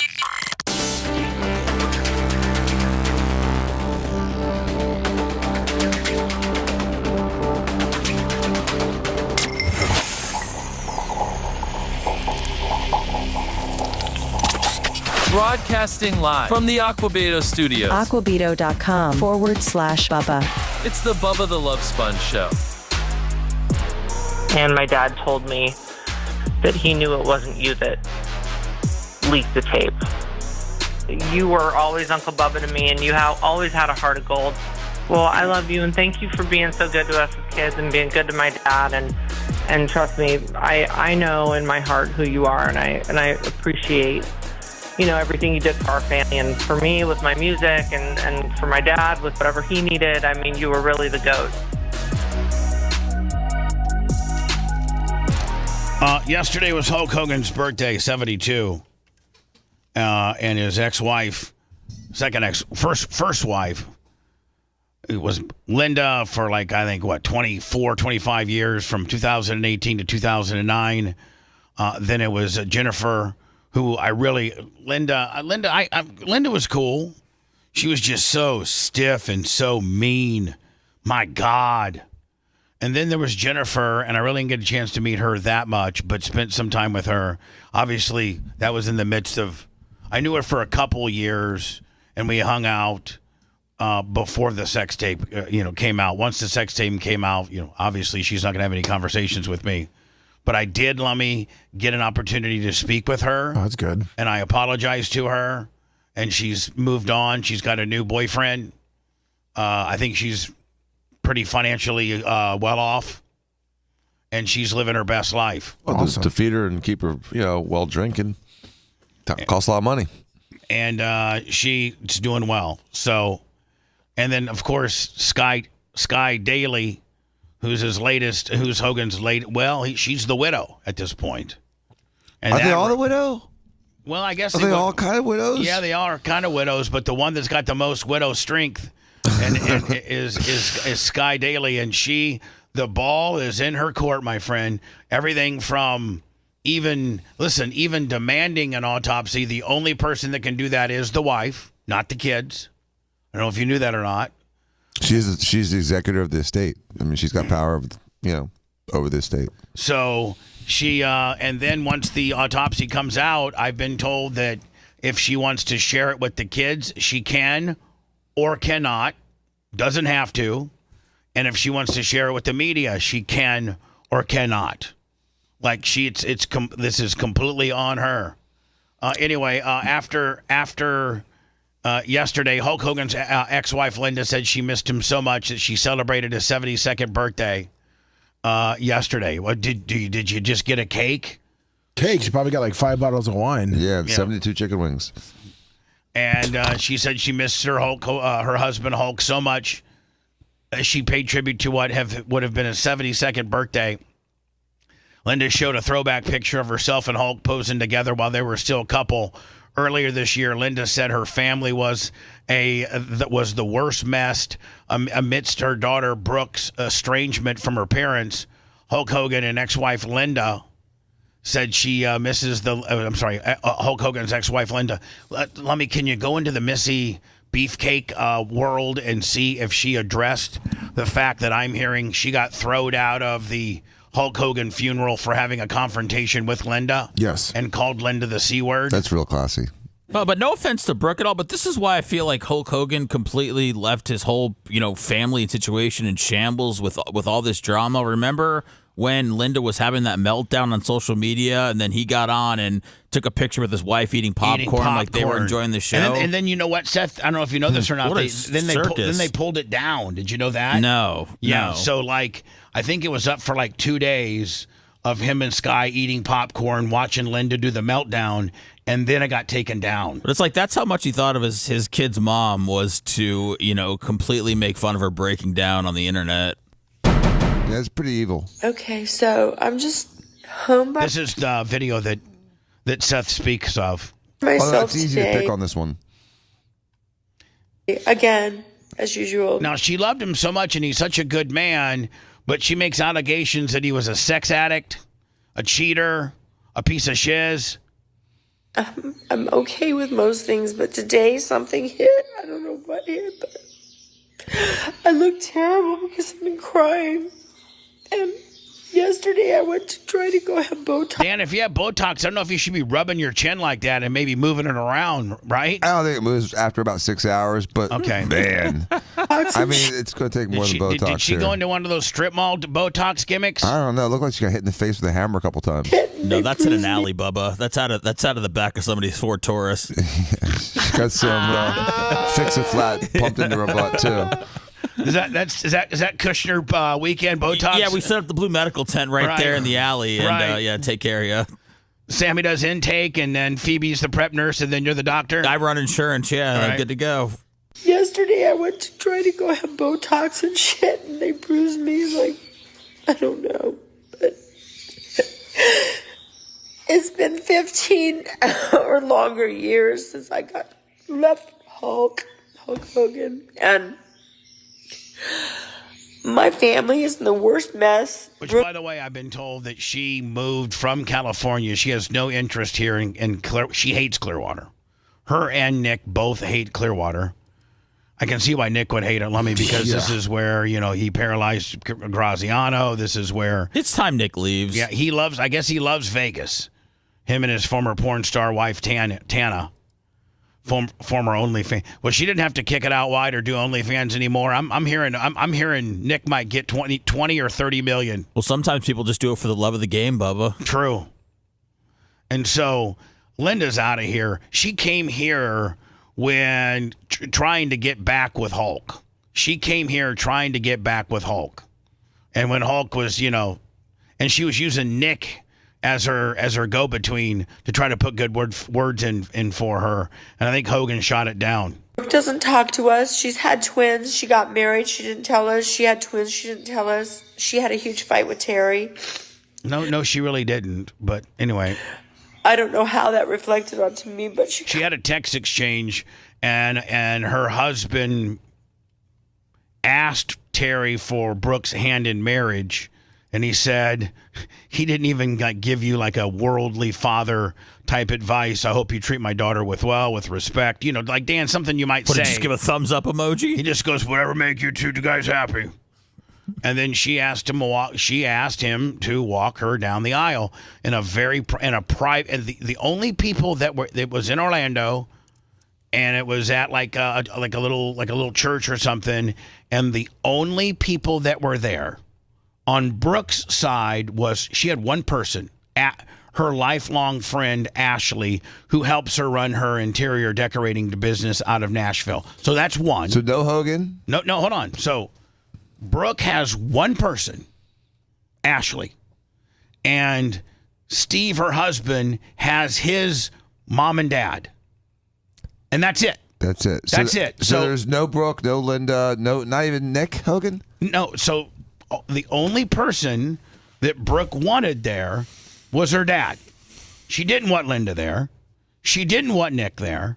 She just wanted her dad. Now, if that meant her dad brought Sky, no problem. I've seen the text exchange. Brooke has shown me the screenshots. And I've asked her, I said, as this dies down, maybe someday can I show the screenshots on air? Just to show everybody, all the naysayers that are trying to make you look bad, Brooke. So at that point, I mean, and Hogan's exact excuse was, you guys do whatever makes you happy. And I quote, because I've seen the screenshot, I don't do weddings or funerals. So I'm not available. So Steve's dad walked her down the aisle. And all she wanted was her father to walk her down the aisle. That's it. And again, Dan, not in a big ceremony where there's 1,000 marks and paparazzi and people driving you crazy because you can't get around that well. Just you and if you'd like to bring your wife. That's it. That's all I want. There's Steve, Brooke, Ashley, his dad, his mom. Like there's 7 people there. There's 7 people there, and Brooke has one guest, Ashley. She'd have 2 if Hogan came and 3 if Sky came. Too crowded, Bubba. Too stressful. Too many people. Don't do weddings. If I heard that Sophia was getting married, Dan, and she asked you to walk her down the aisle. First of all, Sophia, when she gets married, it's going to be a big Italian thing. It's going to be over the top. I mean, it'll be like The Godfather. It will be literally like when you got married. And everyone can ask me for one favor. But what I'm saying is, it's not. It's going to be the traditional Italian over the top. Yeah, hopefully. Yeah, like the way Jimmy Clevis did it. The way that the way I did it. You gonna try to get Domino's to cater it, Bubba? No, Dan, I'll get Forbici to do it. So, but can you in a million years ever think of a circumstance where when Sophia would ask you to walk her down the aisle and give her away in marriage, unless you were dead or on a ventilator like Terry Schiavo, there's not a chance in hell you would not miss that situation. Oh, no. For a woman, that is one of the most important things of their life is their wedding day and their dad walking them down the aisle, giving them to this man. It's so traditional, and it's just like I would feel a great responsibility even if some lady at the bus stop asked me to walk her down the aisle. Yeah, Seth would be like, I don't know you, but for $20, yeah. And strip clubs are filled with girls whose dads didn't walk them down the aisle. Right. And so it's like what a prick. Yeah, it's an absolute prick. What a prick. So they live in Nashville, and now, her and her husband have relocated to Orlando. I forget what part of Orlando.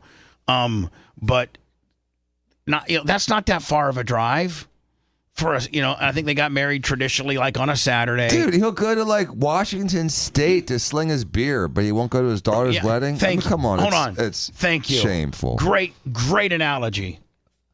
And again, not in a big over the top, people are going to be bugging you for pictures all night long.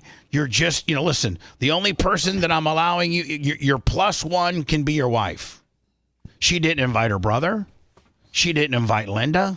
because she didn't want the drama. She just wanted her dad. Do you get to a point as a father when your kid gets older that you stop caring about them? Never. Okay. Steve Martin said it. You never stop being a parent. Never do you stop. Now, your kid may not have anything to do with you. But, dude, if something happened tragic to, and I'm not wishing any ill, but if something happened tragic to your son, you're still has to be in the hospital making sure he's okay. If they would let me. Yeah. If they would let me. But you'd make every attempt. That'd be a front desk situation right there. Lummy, will you go with me and for security? Of course. I'm telling you right now, you're letting my boss in. I'm going to take video of him getting arrested. Bubba Clem arrested while trying to check on his son. I'll be out too. I haven't talked to her for 7 years, almost 8 years now. You know why she didn't talk to you, Linda? Because you used to slap the apps. I mean, I saw so much physical and more so mental abuse. You get drunk and you're listen, you're a one bottle fun drunk, but when you crack that second bottle, which you do, you are mean as a snake. And I'm not feeling sorry for you right now with your boo-hoo and your bad Botox. I've seen it. I could see where Brooke could hate your guts. We'd be sitting at an Outback, and Brooke would go to put a piece of bread in her mouth, and we were all having dinner. And Linda would pull the bread. Nick was able to eat bread. Terry was able to eat bread. I was hell, Linda, you should have pulled it out of I was the fattest one at the table. You should have taken the bread out of my mouth. She was hoping for a cardiac event, I think. Yeah. So that Hogan saw it. She wants. She wanted Hogan back. Listen. She was so jealous of me. Of course. She once accused me and Hogan of being gay. Well, I think we all have. I think at some point in our. Lummy, I know that's in Hogan's book. Yes, it is. It's in Hogan's book where my wife, thinks I'm gay for Bubba. But I mean, we'd be sitting at Outback. Brooke would, and she knew. Oh, listen to this. Here's what's so sad. Brooke even knew not to put butter on it because that would, make it more caloric and more fattening. So she would just take a piece of dry bread. Now I slathered mine with Lummy. I buttered mine to the tilt. Hogan's buttering his, everybody's buttering your bread. Brooke does dry bread. Which dry bread? That the name of her book. Dry bread. Yeah. Dry bread. Why my mom hated me. Dry bread and bitch slapped. Jeez. And so is her mom. So Brooke didn't even put butter on it. And I bet you I saw this 5 to 7 times. You saw her really? Take food out of Brooke's mouth, whether it was Carrabba's, whether it was E&E steak. Like she literally pull it out of her mouth? Yeah, and she's like, "You're fat. You got a show, and you got a show in Miami, like some kind of concert that she's doing in 2 weeks, and you're fat, and you can't be eating bread." And then I probably saw that type of situation, 5 to 7 times, and I literally saw her do a Hollywood bitch slap. I mean, I'm talking about like the where you really bring it from left field. And yes. I saw her slap Brooke 4 to 5 times, and I saw her. And she slapped her in front of you 5 times? Yeah. And I would go to Hogan. I'd be like, "Hogan." It's embarrassing. I'd be like, "Hogan, what are you going to like?" He'd be like, "Linda, knock it off." But Brooke, that didn't change the fact that Brooke's got a hand mark across her face. I saw her one time. We were where'd we go to? It was somewhere in Sarasota. And it was a resort. It might have been like this. Does Sarasota have a Hilton or a beachfront, real posh resort? It was somewhere. They have a couple really nice places down there. Yeah. So yes. So Linda sometimes would take a weekend vacation. Not that it's not too far. Not that their $12 million beach house wasn't good enough, but we have to go to a hotel now in Sarasota, and we had beachfront villas and the whole 9 yards. I saw her one time.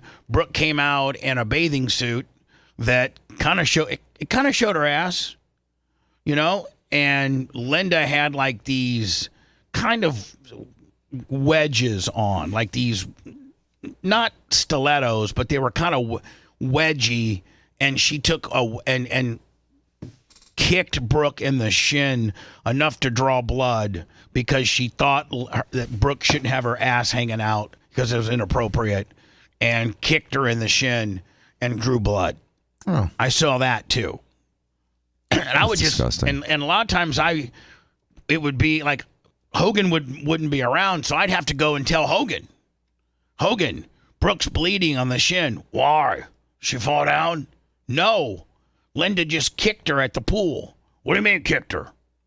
Linda kicked her in the shin and drew blood because Brooke had some type of, I guess, over-revealing, and then he'd run out there and try to defuse it. So, Linda, I have no sympathy for you at all. You're the meanest drunk that I've ever seen.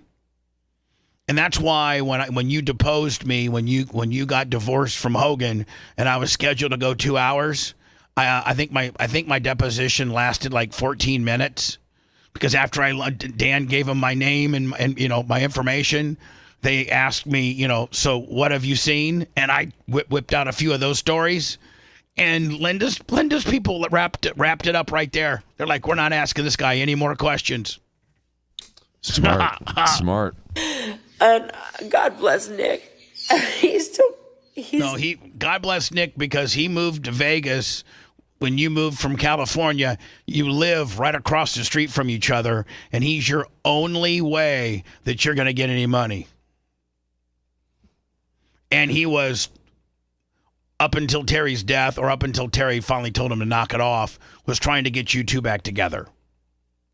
That's why you're God blessing Nick. Still such a good boy. He's such a good boy. But she's got money, doesn't she? She looks like a girl version of Vince McMahon. She's never put pretty much at that phase in her life where they should just be together. I think she does have money. I think she got 40% of everything Hogan made on the sex tape. Really? On the $52 million allegedly that Cox paid him. Really? Post out. I mean, Dan, what's 40% of $52 million?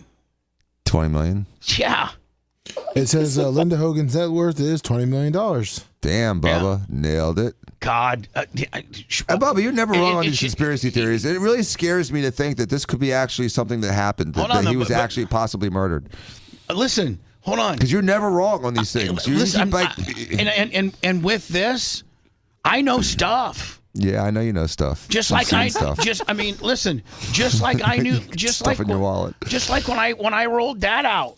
I mean, I absolutely 6 weeks before he died walked you through exactly how he died. Yep, you nailed it. You're a savant. So, I mean, Bubba, he was murdered. Really? They murdered him. In your opinion? In my opinion, according to your data, and I'm not saying who. Who's they? I can't get into that yet, Seth. I still got my feelers out. But man, somebody murdered Hulk Hogan. Murder, he wrote. I am not associated with all things that are said by the host of the Bubba the Love Sponge show. We need a Seth Kushner distancing himself from the show disclaimer. I love Clearwater. Hi, this is Seth. In no way, shape, or form is Seth Kushner agreeing with Bubba the Love Sponge. So please do not hold it against him. He has a family and a wife and a kid that he loves. I think Coachman Park's beautiful. I love what's been done with downtown Clearwater. Do you love the Scientology? I love Clearwater. I need a new club to join. Thinking about maybe being a Scientologist. Yeah, let's do it together, Seth. Let's go together. They do a lot of walking, and it looks like they look in shape.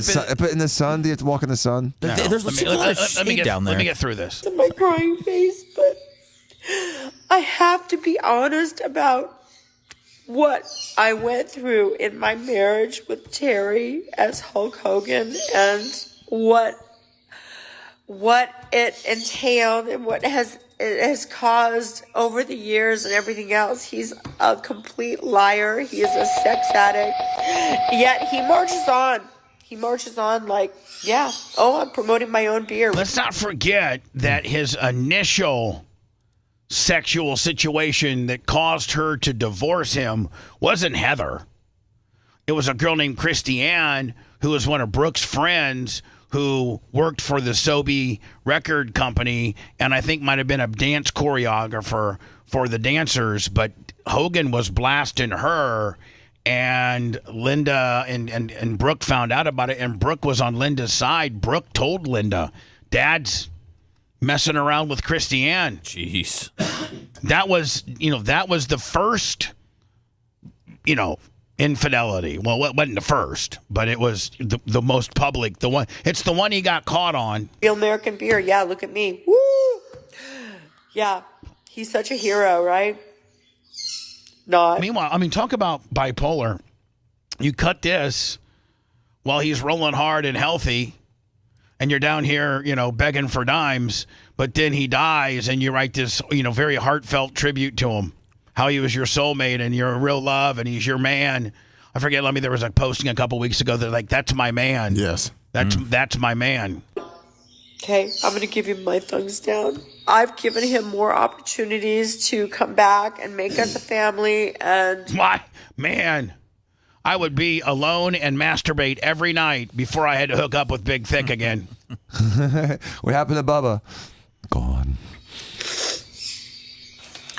And try to, I'm sorry, it's so sad. Those birds are hungry. It's been 20 years and I'm still this sad. Somebody please explain that. I don't know. I'll tell you how to explain it. Go to your bathroom, look in the mirror, and that's the person you need to blame. It just doesn't... Boy, Nick was the golden child. He never caught any trouble. In fact, poor Brooke used to do his homework for him. Oh, nice. He's kind of dumb. Nick's kind of dumb. Get better. I do love living alone. I don't ever... It looks like you do. want to be married again after him. Trust me. Just turn a bird. What were you going to say? I can tell you getting ready to say something. Trying to keep my mouth shut. Here's her tribute. Posting at some point she was cute, right? Oh no! Back in the day, listen, she was pretty. I gotta tell you, 40 man. years ago. I gotta tell you, man. When I was rolling with him, like in that picture in the late night. No, I wasn't around then. But like I started rolling around. I started rolling around Hogan like around 97 is when I started rolling around. I don't know where that put her at, but man, she had a nice ass. You know what? I got a picture of her. And when she was in shape. She's married to Hogan. I forget where I got the picture, but I'm going to throw it over to you for you to throw me. Oh, perfect. Oh, listen, back in the day. You got Linda Hogan nudes? Not nudes, but I got a nice picture of why Hogan called her Big Thick. I think it was like sexy thick, and then it went big thick.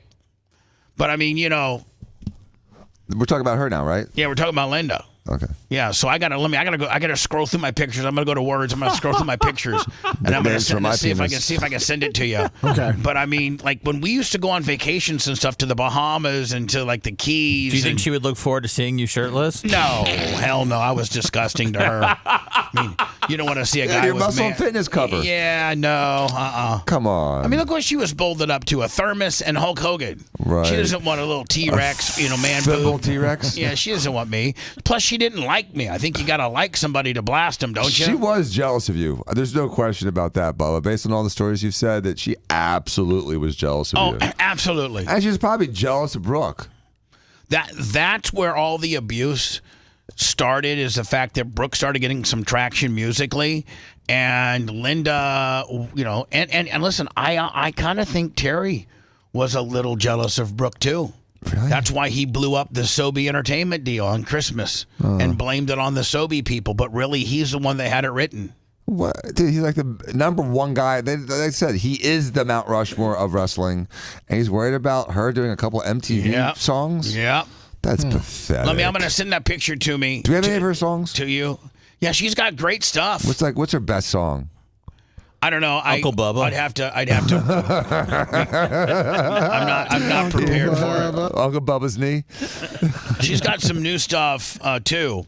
But I don't want to get a copyright strike. Yes. We'll get a copyright strike. Maybe she can clear us one day. Yeah, she can whitewash us. Or what's it called with a... it's whitewash. For it?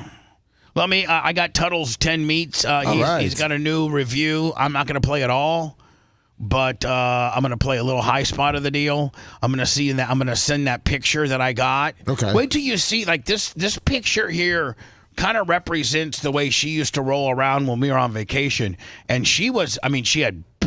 You didn't do her boobs, I don't think, did you? Nope, not one of my patients. She had big knocks, a nice big thick, ass. She had a nice thick ass. And before she got drunk, she was hot and nice. And I think I got a picture that will illustrate that. Want to listen to the show on demand and on the go? Enlist today at BubbaArmyHQ.com. Sign up and start listening. The Bubba the Love Sponge Show will be back after this.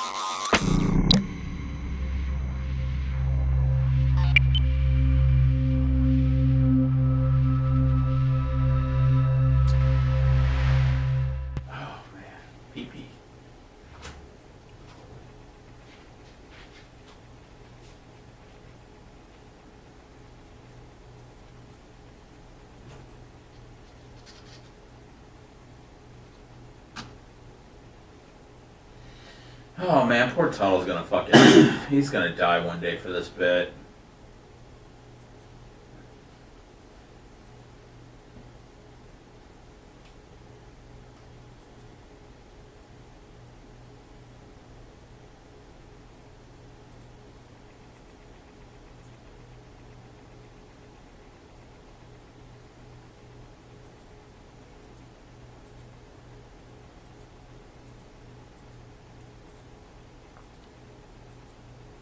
That would be great, but Jesus, that's a brutal looking plate.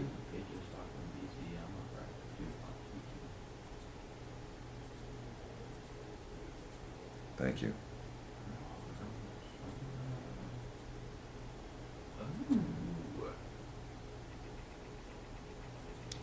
Great white hunter in Kentucky, Bubba?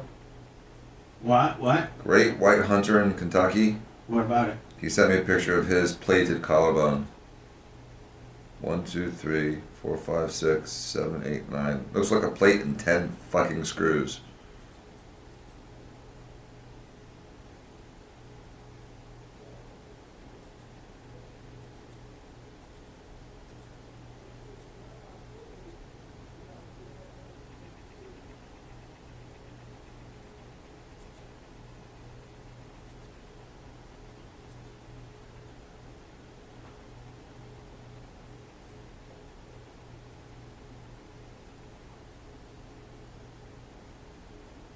What up, Permagrom?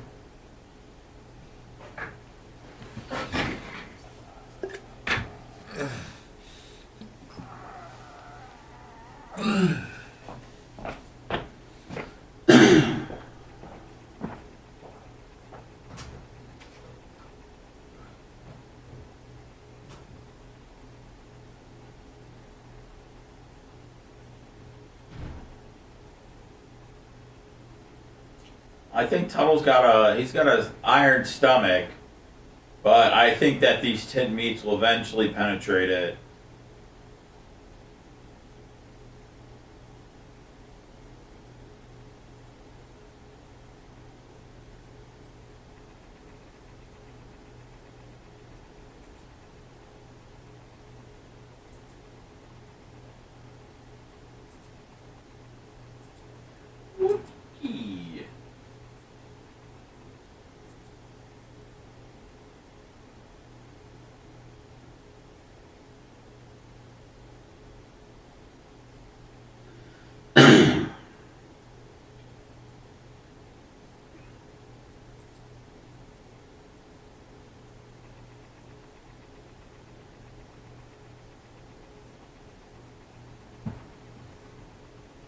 I have not, Ray. For it is right here, my friend. Oh, man. Okay, I found it. Oh, wow. Wait till you fucking... Dan. Yeah? Wait till you see... I mean, old girl was fucking rocking. Lummy's got it. He's got to send him over to me. I got one. I just sent another one to you. Okay.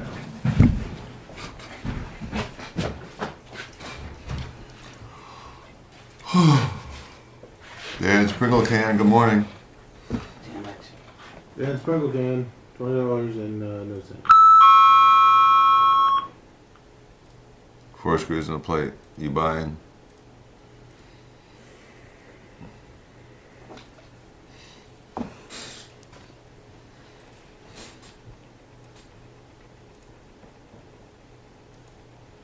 They're back on the bike in a couple, 3 weeks. Trash guy? Well, maybe he'll make it for the playoffs. Who knows? So I want to get it fixed immediately. What's up, Troy Foots, 45.7.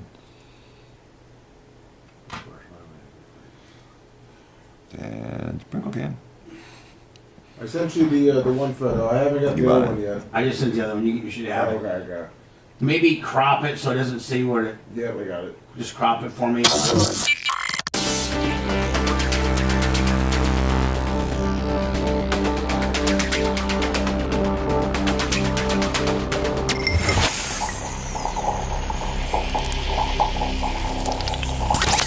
Broadcasting live from the Aquabito studios, aquabito.com/Bubba. It's the Bubba the Love Sponge Show.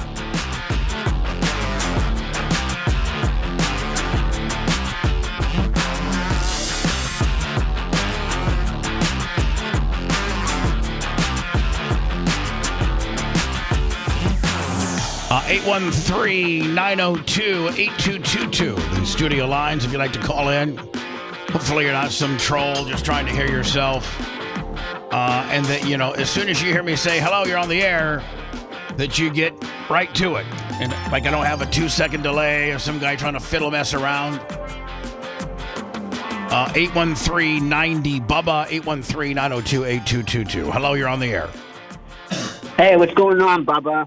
I would like to talk about Linda Hogan, like you were saying. Now she looks like Baby Jane. It's crazy. But, second of all, I want to say happy birthday to the Hulkster, you know what I'm saying? And, I used to watch all that shit, like, back in the day, like Hogan was best and everything like that. And, I don't know, I liked her better than all the wives for some reason. I know she ain't perfect. I know she was a drunk. I know she hit the kids and all that. Nobody's perfect. But you said this to Brooke straight to her face. You said when he was with Linda, he was the most put together he's ever been. Is that true, Bubba? When Linda was at her best, she was very savvy with regards to marketing. She was very savvy with business. She was good. She was good for Hogan at times. Yes. Until she wasn't. Honestly, I've seen a picture of her in 1981, dude. She was pretty good looking, I ain't gonna lie. I was like, wow, okay. I got a picture that's gonna blow a lot of people away. I sent it. So, are you a little person, sir? No. I'm 5'3". Yeah. I'm not a midget, but I'm 5'3", G. I mean, you're close. No, 5'3". he's not a dwarf, but he's a midget. Right. Sorry, Felix put that in chat, and I felt like I needed to ask. You're like a tweener. Where you're close to dwarf, you're like, at 4'11", I think you can start getting federal disability for being a midget, for being a dwarf. There's a difference. You know the difference, Bubba, right? Thank you, buddy. No, I do not. Between a dwarf and a midget. No, a dwarf. They call them the technical name is achondroplastic. Their long bones don't grow. They're like a dachshund. They have a long body with small arms and legs. A midget is a proportionally small person, like a 4'11" person that's just tiny. Okay. I have a couple pictures I'm going to show you. The one I'm going to wait to hold off on here because it's the grand finale. But remember when we went down to Miami for one of Brooke's appearances, Lummy, and one of the infamous pictures is it shows me and Hogan on stage, and it looks like I'm like almost pinky holding his hand. Yes, with your white Bahamas shirt, Tommy Bahama. My Heather didn't go with me on this trip. Jimmy Clevis did, and so Jimmy sent me a picture. Jimmy was with me that weekend in Miami, and I have it right here. You Looking see just like Tom Cruise, isn't he? Did he look just like Tom Cruise there? He looks like any good-looking, well-built superstar. He's got some big arms there. Oh, he's got big arms. Yeah, he's strong. Oof. He's got strong. That True Religion shirt's a little tough to swallow. But back then, you're talking about this is 2011. This is 2011. 3 years after True Religion was in. Bubba's the only one whose fashion stands the test of time. Yeah, this picture. True. You're right. True. Now, hold on. You ready? You ready for the Linda kicker? You ready? Yes. Damn. That's Linda Hogan.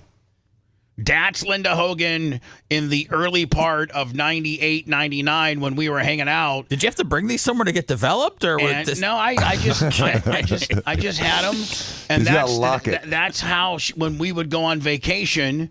She had 2 kids, and obviously Hogan. But when most women wouldn't wear a tea bag at when we would go to Atlantis in the Bahamas or the Keys. We always stayed at the Pier House. That's how she rolled, and that's pretty nice. That's a nice ass.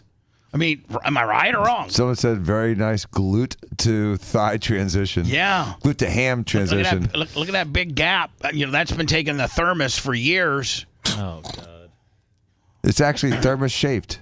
I mean, it almost is like an arrow. See, it's like an arrow where it just goes. Go here. She would probably be really happy that you were putting this out there. Are you kidding me? I would if I was her. Oh, yeah. I'd rather 1,000 of these than one of that video with the bruises. Absolutely. I mean, and I'm not. Please and listen, send pictures of Dan from 25 years ago that Lummy has. Put that all over the internet. But I mean, really gonna upset me. So, these are the good memories. But she at one time was sexy as hell, had big jugs, a nice ass. Is she pretty? Yes. She's pretty too. She was pretty too. We're so zoomed in on this ass, Bubba. It's so pixelated. That's a nice ass. Yeah, Bubba, I gotta hand it to you. I mean, Hogan had her in the gym at the time. Mm-hmm. He was also blasting Corey Everson behind her back. Who's that? Was she a wrestler? Well, she was a famous bodybuilder, a female bodybuilder. And then she opened up a Gold's Gym off of Dale Mabry up in Carrollwood. Oh, wow. And Hogan went to the grand opening, and it's just I had to run interference on the deal. Yeah, it's a whole other deal. Hi, you're on the air. Go ahead. Okay, Bubba, can you hear me okay? Yes, I can. Thank you. Okay, I have a question for you, Bubba, and I know you were real tight with this family. I have 2 questions, and I'm going to shut up. One question, if Brooke would have called you and asked you to walk her down the aisle, would you have done it? That's my first question. My second question is, do you know if they cremated Hogan yet? Because I think they should do an autopsy, because I know he did a lot of steroids in the past.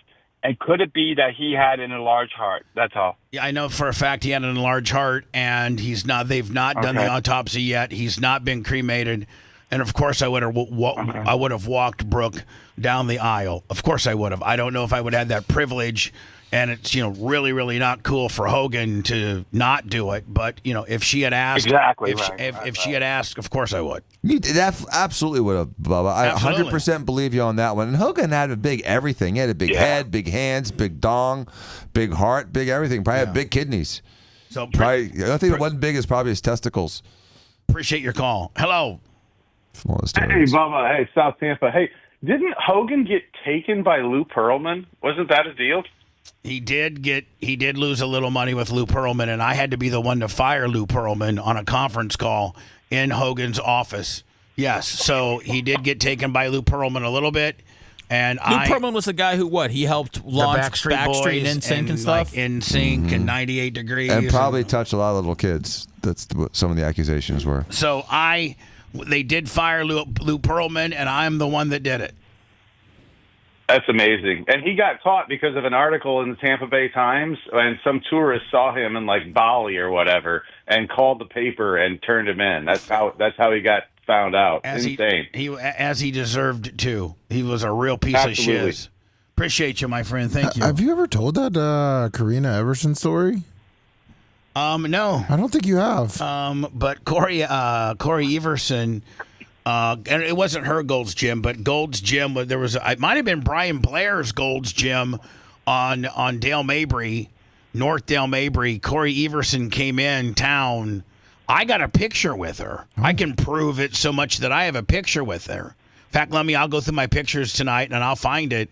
And then Hogan was going to go see her later that night, and he used me as an excuse. Me and Bubba are going out to Linda to go see Corey Everson. Oh. And I'd seen her earlier that day I was working for the Power Pig back then, and I did a Power Pig remote. So, hello, who's this? Hey, good morning, Bubba. It's Sarasota Chase, Charles Ramsey on the PayPal. Hey, buddy. Hey, real quick, I grew up in Seminole, Florida, and my neighbor was Greg the Hammer Valentine. So I remember seeing Linda and Terry and all them over at the house. Never seen Missy on over there unless she was hanging out with one of Hammer's hogs. No, you got to understand, man. Greg the Hammer hates her. Greg the Hammer, Yeah. you can find different excerpts where Greg the Hammer calls her the C word and hates her guts and says the reason why. Now, you got to understand, Greg the Hammer and Brutus, they worked each other a lot. They really, really worked together, made a lot of money, and they were really good friends until this Missy, by the way, she calls herself Missy Beefcake. That's not really her name. And she, Greg the Hammer Valentine will not have anything to do with Brutus anymore because of Missy. Hogan wouldn't have anything to do with him because of Missy. She's just destroyed all of his wrestling buddy contacts because she tries to make it about herself. And you know the things that she's said about me. So anyway, buddy, thanks. Let me. Did you get any other? I think she's probably more on Insta or on X. I think she's got her Facebook locked up a little bit. Who? Missy Beefcake. Oh yeah, she didn't say anything on her TikTok. That's where she posts everything. Yeah, well, she supposedly got thrown out of the funeral. That's a wild story. Yeah, for calling. Is there any documentary of that? I mean, documentation of that? I heard it from a good source. Well, Brooke told me. I'll just tell you that. Brooke told me. I was talking to Brooke. She's like, you know what? Did you hear about what happened to Missy Beefcake? And I go, no. And I guess she went up to go say hi to Linda, like offer some condolences. And I guess Linda told her to go get effed because, she's shot on Linda a few times. Didn't you have to be invited to this funeral? Yeah, well, Brutus, I guess. I don't know who was checking. I mean, I think if you're a former wrestler, you probably pretty much got in. So did your invitation get lost in the mail? What's that? Did your invitation get lost in the mail? Actually, they had posters of me saying, "Don't let this guy get like the post office anywhere close." Not anywhere close. Let me. When I return, I'm gonna. Tuttle has, and by the way, it's on our YouTube channel for you to go watch. Tuttle does a thing called Tuttle's 10 Meat Review. It's where he takes this unrefrigerated, I guess these meats come in, anchovies and octopus and all this stuff comes in this unrefrigerated, probably, Dan, packed with sodium. Loaded with sodium. You got to preserve them. Yeah. And he does, I think, this is the third installment, right? Yes. Yeah. So Tuttle's third installment of Tuttle's 10 Meat Review is available on our YouTube channel, which is at the Bubba Army on YouTube, or I'll play a couple high spots next. If you want 24/7 on-demand Bubba and the crew, go to BubbaArmyHQ.com. Right now. The Bubba the Love Sponge Show will be back after this.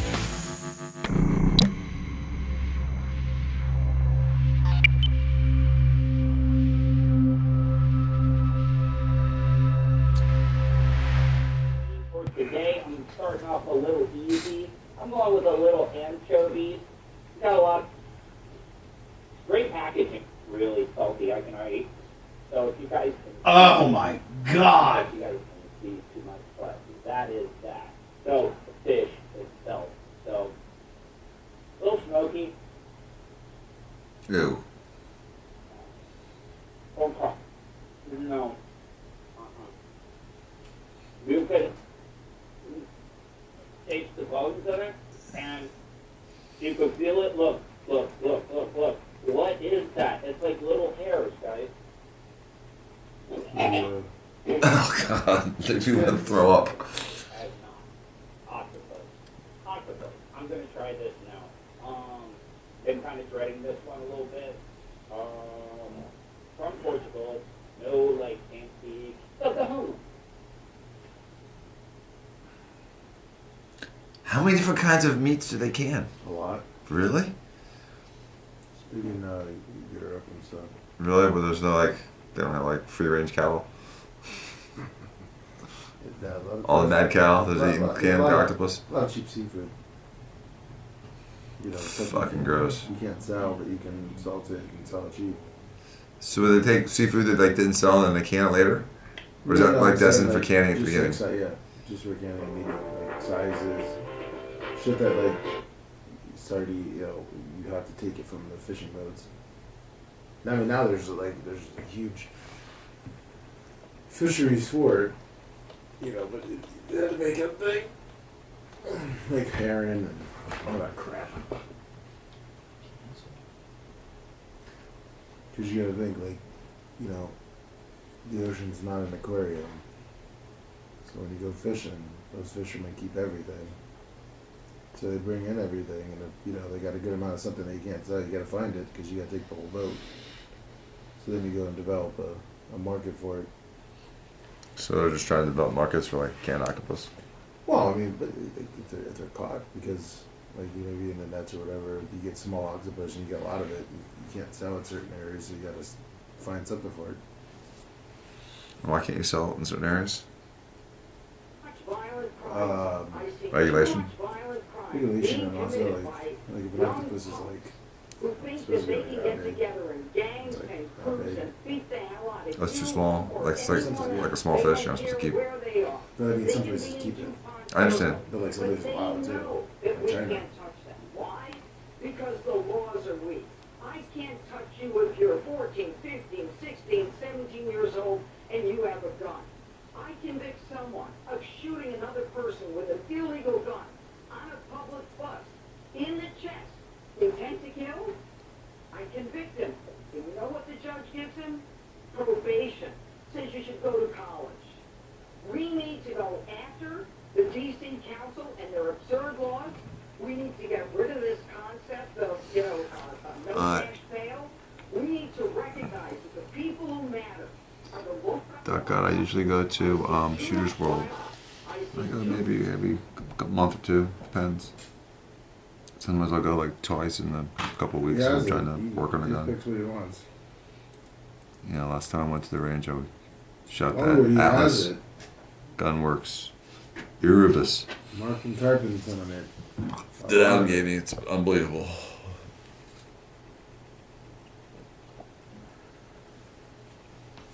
Sluggish, sluggish. What's up to say, Redneck? Grumpy old biker, that's not a bad idea. Howdy. Tampa Terry, good morning. I know who she is.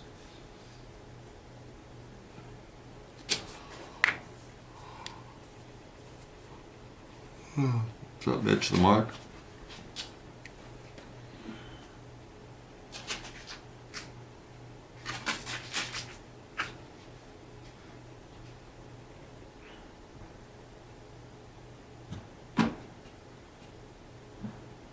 BS profile. I've never heard of pericardial cyst. Tim Moore.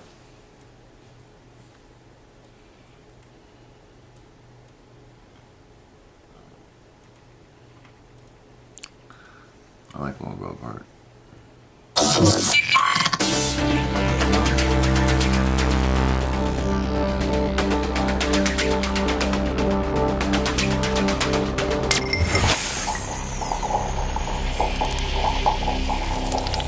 Broadcasting live from the Aquabedo Studios. Aquabedo.com/Bubba.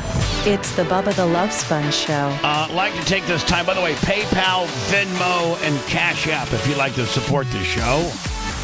$10, $20, $5. All of those at the Bubba Army.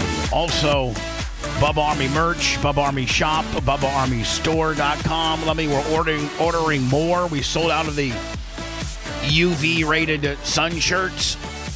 Sold those out. Of course, sold the retractable knives. Sold those out. So, I ordered more retractable knives, but this time the handle is going to be like gray with skulls on it. Yeah. Why skulls? Nice. Why not? Why not? It's rugged. Yeah, rugged as hell. So, Lummy, we also ordered those, those like, they're plastic, but they look kind of metal, and you could put them under, they're like what a car emblem would be, like if you had like a Raptor or an F-150 for, Lariat edition, those type of auto dealership, like decals? Yeah, like they're not decal, they're raised auto placards, if you will. And so you could put, you could have make your truck a Bubba Army truck. Like I really can't explain them. Remember somebody sent one around here somewhere. Yeah, That's where I got the idea. I'm like, oh my God, yeah, people would probably like these, especially guys who got trucks and stuff like that. So anyway, we got a bunch of stuff coming. But Venmo, PayPal, Cash App at the Bubba Army, and then all merchandise, BubbaArmyStore.com. Or just go to park your ass on our YouTube channel. Make sure you're subscribed and you get a notification. That doesn't cost anything. And peruse around some various videos. Gary, and by the way, I cannot say enough good words about Gary Cantrell. He has just, and Lummy, I know you work closely with him. You and him work together. You kind of tee up what you need, and he gets it done for you. Yep. But, I mean, our Facebook is at 203,000 people. I think it was just maybe 2 months ago we were at 150,000. I mean, he is just killing it. It's growing. We're at 133,000 subscribers on YouTube, 110,000 followers on X. Instagram's, is it over 50 yet? No, not yet. But we're getting there. Rumble, huge growth on all of our social media platforms.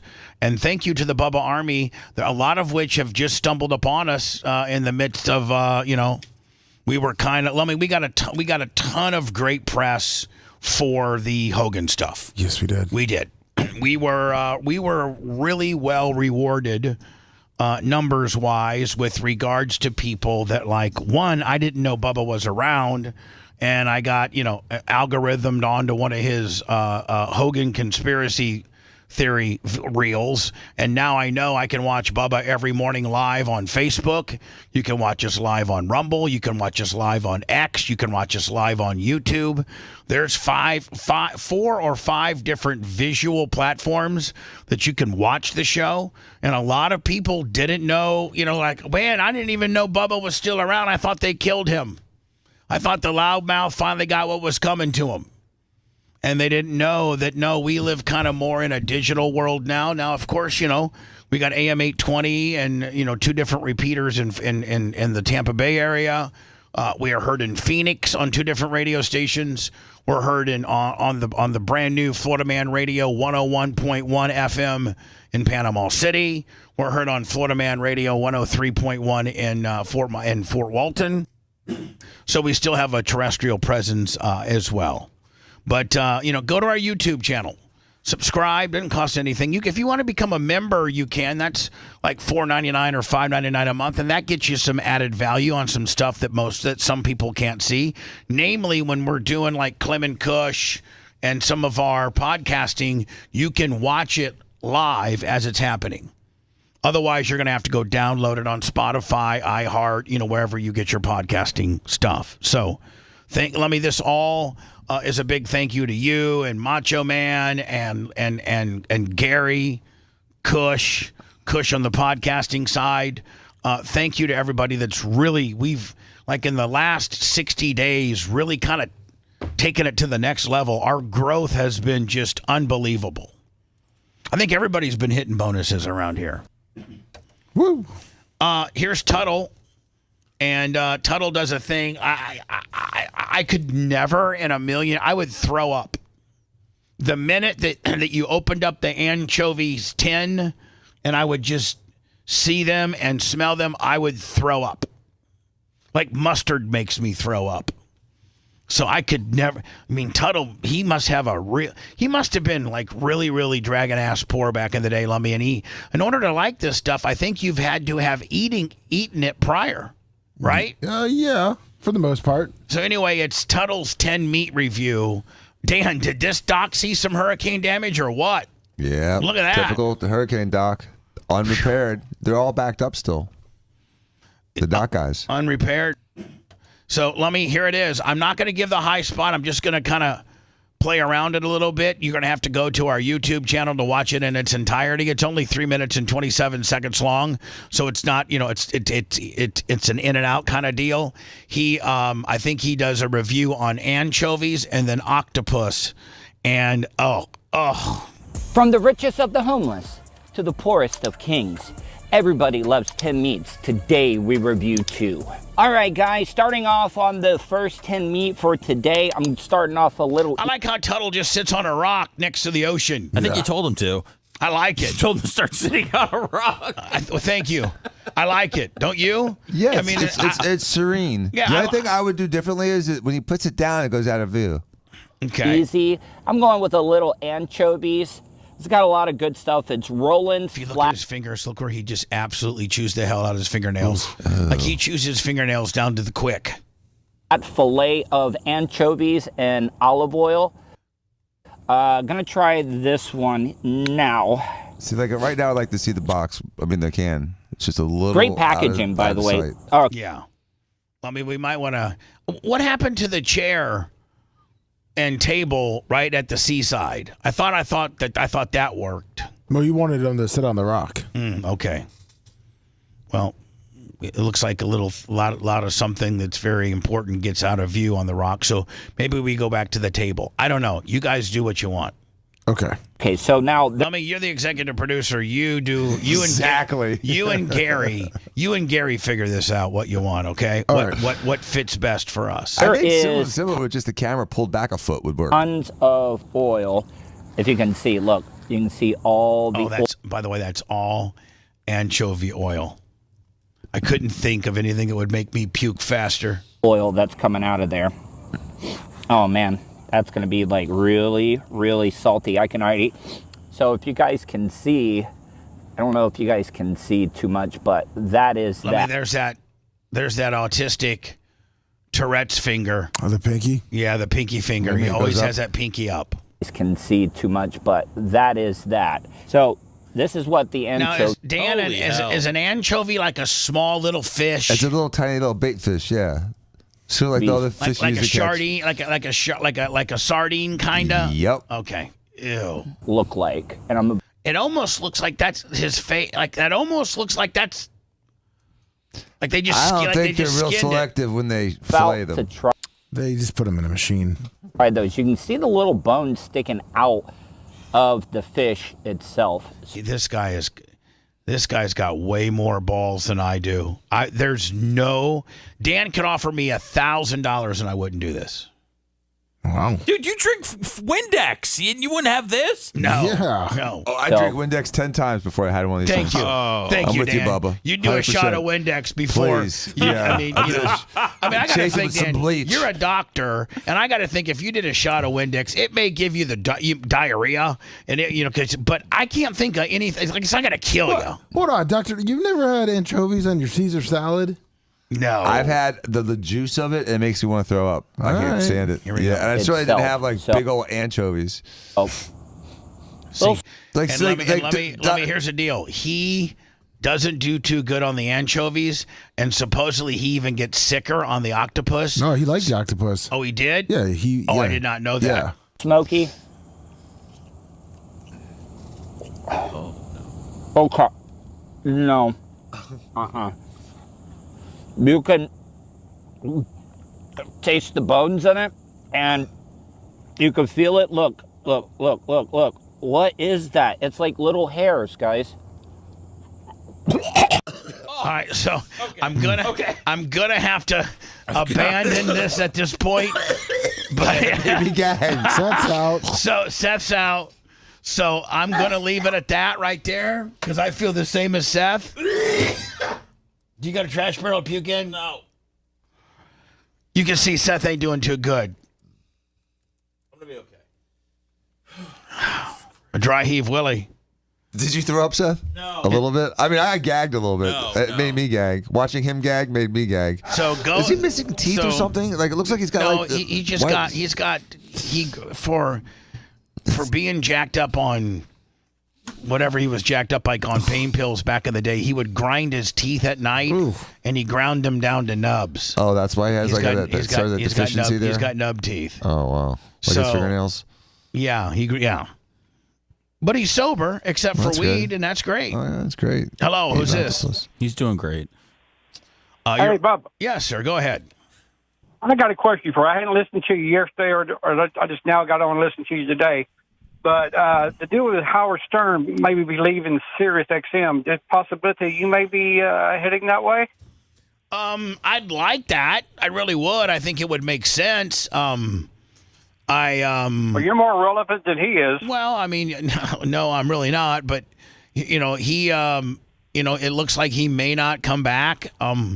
I don't know. It's kind of they're probably in that sweet spot now in the next 60 days where they're going to have to come up with a plan, whether they bring him back on a limited time, whether they lease his library and do best ofs, whether I think that probably the next 60 to 90 days is going to be very instrumental on what happens there. I wouldn't necessarily believe all the reports that you've seen.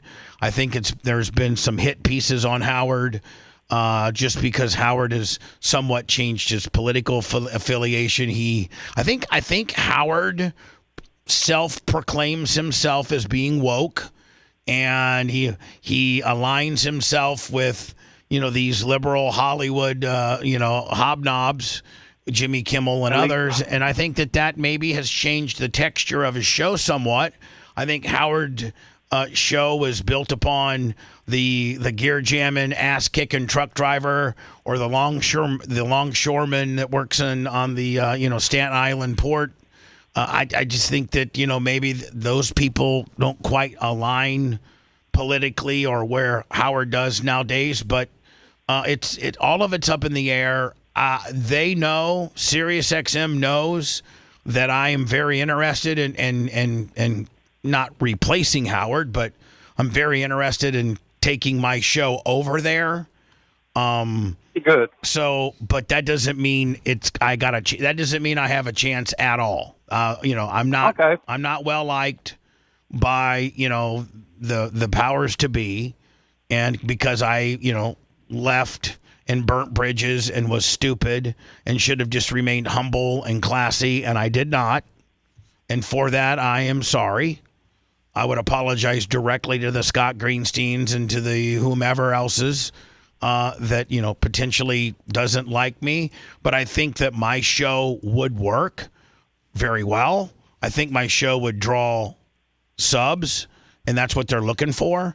And I think after the first quarter earnings or the fourth quarter earnings of last year, I think their Jennifer Wentz, I think is their CEO, had mentioned something about maybe getting back to the basics, and that is trying to attract that guy or that person, that consumer that's in their car driving across America or just driving from A to B, attracting that person, trying to get that person back into the subscription fold. And I think I can do that for a percentage of the men that have left. I think I represent them well. I'm an average guy. This weekend I'll be running an excavator at my track. And so maybe some of the people that have left Howard's world for whatever reason potentially might enjoy my show. And, I differ dramatically from what Howard believes politically and things like that. Now, listen, Howard and I are friends. I hope that he doesn't take this as me being adversarial or disrespectful, because quite frankly, I wouldn't be where I am today. And whatever I even have today was because he gave me a global stage for 6 years to be able to track guys like you and others. So, it's, I'm hoping so. I'm hoping so. I've let my managers and agents know that I'm interested, and I don't know if they've all made contact yet, but it's in the works. And when I say it's in the works, doesn't mean it's in the works to being done. It's in the works to my people talking to their people. Well, that'd be great, because I used to listen to you. I'm in Texas. I used to listen to you in San Antonio back in the day. Then you disappeared, and then you came back in 2006 with Howard, and I fell in love with your show because you're uncensored and everything. You're great, and I loved you. I listened to you anytime and every time I could. I listened to you more than I did Stern in the morning, but I wish you would go back, and you're kick-ass, dude. I hope you go back. I would love nothing more than to be, a morning option, a morning show option for Sirius XM. Not that I'm replacing Howard, not that I'm going to be on his bandwidth, not that I'm going to be on his channel, but I'd love the opportunity to do that. I think both parties could greatly benefit from it. Would you do middays or I afternoons? hope you get there. All right, buddy. Thank you. Bubba, would you do middays or afternoons if they offered it? Yeah. I'm open to anything. Hi, Karate's here. Oh, okay. Thank you, Hi Karate. Hello, Jay. How are? I didn't smell you today, Jay. That's because Danny jumped on it a little too quick. Give it a sec; it'll marinate right over there. It'll flow right in me. Yes, sir. Hello, who's this? Hey, Bubba, it's Brandon from Boca. How you doing? Good, buddy. Oh, yep, I got it, Jay. It's on me. Bubba, I was a long-time listener. I came on your show. Actually, I came on your show about probably over a decade ago with one of the girls from the Bad Girls Club. Been listening to you forever since I moved to Florida about 20 years ago. Long-time Howard listener. I got to say, I fell off the Bubba bandwagon for a while. Came back around when you were streaming online. Listened to the whole Hogan thing, and it's funny how you're listening now to your show, bringing back old memories and seeing what Howard's career was like. I've been listening to Howard. I'm 40 years old. I've been listening to Howard since I was in my dad's car at 5 years old in K-Rock days. And listening to Howard now and seeing how he is and seeing, how he kind of went Hollywood and you didn't. And your career over the past decade, you've always had to constantly prove yourself. But the thing you should be the most proud of is that you haven't changed no matter what. You're still that down-home guy from, Indiana, Tampa-based, and, no matter how much crap you've been through, you haven't changed your ways. And I have to say that I appreciate that the most as a long-time listener. Well, thank you for being a long-time listener and sticking with us. And, appreciate the kind words. And, again, I would love nothing more than to have an opportunity to be, a part of the SiriusXM platform. I think they could potentially use somebody like myself that was introduced to the world by Howard, endorsed by Howard, I think I can move subscriptions. That's what they want. They want personalities that people will subscribe to listen to, and I think that's us. I really do. But, Bubba, don't you think that once Howard was involved on Sirius, that it was like his WNBC days that, they kind of throttled him back? And I wouldn't want that for your show. I would want that, I miss those days. And, well, society. we're in a hold on now. now, and it's kind of tough. But society has changed. I don't think that Sirius management ever went into Howard and said more of this and less of that. They never dabbled in that with us, and they never told us what we can and cannot do. But society now warrants that you don't have strippers in here, right in the Sibian, and you don't have, it's just like society has changed. Howard got older. He wanted his legacy in his latter years to be one of that he interviews, Paul McCartney and Metallica and some of the biggest, A-list, presidents and people running for presidents. And so that's what I think that was Howard's choosing, not management. And I'm sure that if I signed with them, they less the things that you can't do now, just because society would. If I had strippers in here urinating in coffee cans like I used to on Sirius, that probably would be a problem. So I don't think. Not so much that. Oh yeah. I don't. Yeah, but more. Go ahead. More. He and listen. I appreciate it. In his later years, I appreciated the interviews. What I didn't appreciate was his Bono-like political platform that he was using. I don't listen to the Bubba Love Fun show and I don't listen to the Howard Stern show to hear about political crap. I'm literally tuning in to get away from that. And that's what Howard did. He turned it into this political platform of his stance, Well, I mean, listen. Obviously, if you're gonna do what Howard and I do, and that's a morning show or a show, and you're just going to talk about pop culture, have various guests and things like that, obviously politics are going to come up. Howard has taken a stance on one side of the deal. I tend to skew on the other side of the deal, but I'm not going to be abrasive or confrontational for those that are on the other side of the fence. You try to keep your mind open, Bubba, and you try to entertain both sides of the fence and try to have a conversation about it instead of being the type of person like I think Howard may have been a little bit, and some other people like on The View are, where if you disagree with them, then you're automatically the devil. Well, and that's criticizes the wrong Trump. way to. I'm sorry. Then that's the wrong way to have a conversation. It's true, and I was just going to say, Bubba, you've criticized Trump often. Yeah. I mean, I voted for Trump, but there's many a times I'd be like, listen, man, Trump, let it go. You look stupid. You be more presidential. I mean, you're doing some great stuff, but you're also doing some dumb stuff. You got to be that way because that's what the average person that's rolling up and down the road that could potentially be a serious subscriber or has potentially left because it's become too politicized. You can talk about politics and you can have a dog in the game, a dog in the fight. You just got to be fair about it because that's the way Americans are. Americans, whether you like Joe Biden, you like, Kamala Harris, or you like, you like Donald Trump, you kind of have you're kind of a hybrid of all three, and you got to call them out when they're messing up, and you got to somewhat reward them or acknowledge them when they're doing some good stuff. And I think that I think that's what the average person wants to hear.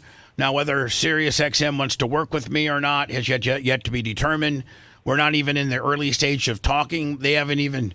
I don't even know that my people have reached out. They feel it's too early. Because I don't know that they've definitively made a decision about Howard yet. I think that they have to make that decision first before they either one, move on completely and have no replacement and just do their own thing, or two, they lease Howard's library and try to wrap that around a bunch of best of stuff, which I'm sure they're probably going to do. But that only works for a finite time. And then, or three, give a guy like me that has a history with them, and a good one, until I messed it up, and was anointed and handpicked by Howard himself. Now, Howard's shtick in his entire radio career is that everybody sucks but him, and we happen to be the fortunate ones that he actually endorsed and handpicked. So I think that should actually go. That should be actually considered a little more heavily when if they're potentially going to try to offer an alternative for Howard. Get the guy that Howard thinks is good. Get the guy that when Howard had to fulfill the second most popular, there's mornings and there's afternoons. Well, when Howard needed to find an afternoon guy to be on his very, very coveted and prestigious stage, we were selected. And so I think that goes a long way with potentially his audience, his current audience liking us, and maybe those that have left Howard coming back. Bubba, two things. One, the difference you see, obviously, with you is the other day I tuned into your show, and you went up on a staff member, and you came out and apologized to that staff member right on the air. That's something in the entire career of Howard I've never seen happen with his cockiness. Go ahead, buddy. Yeah, again.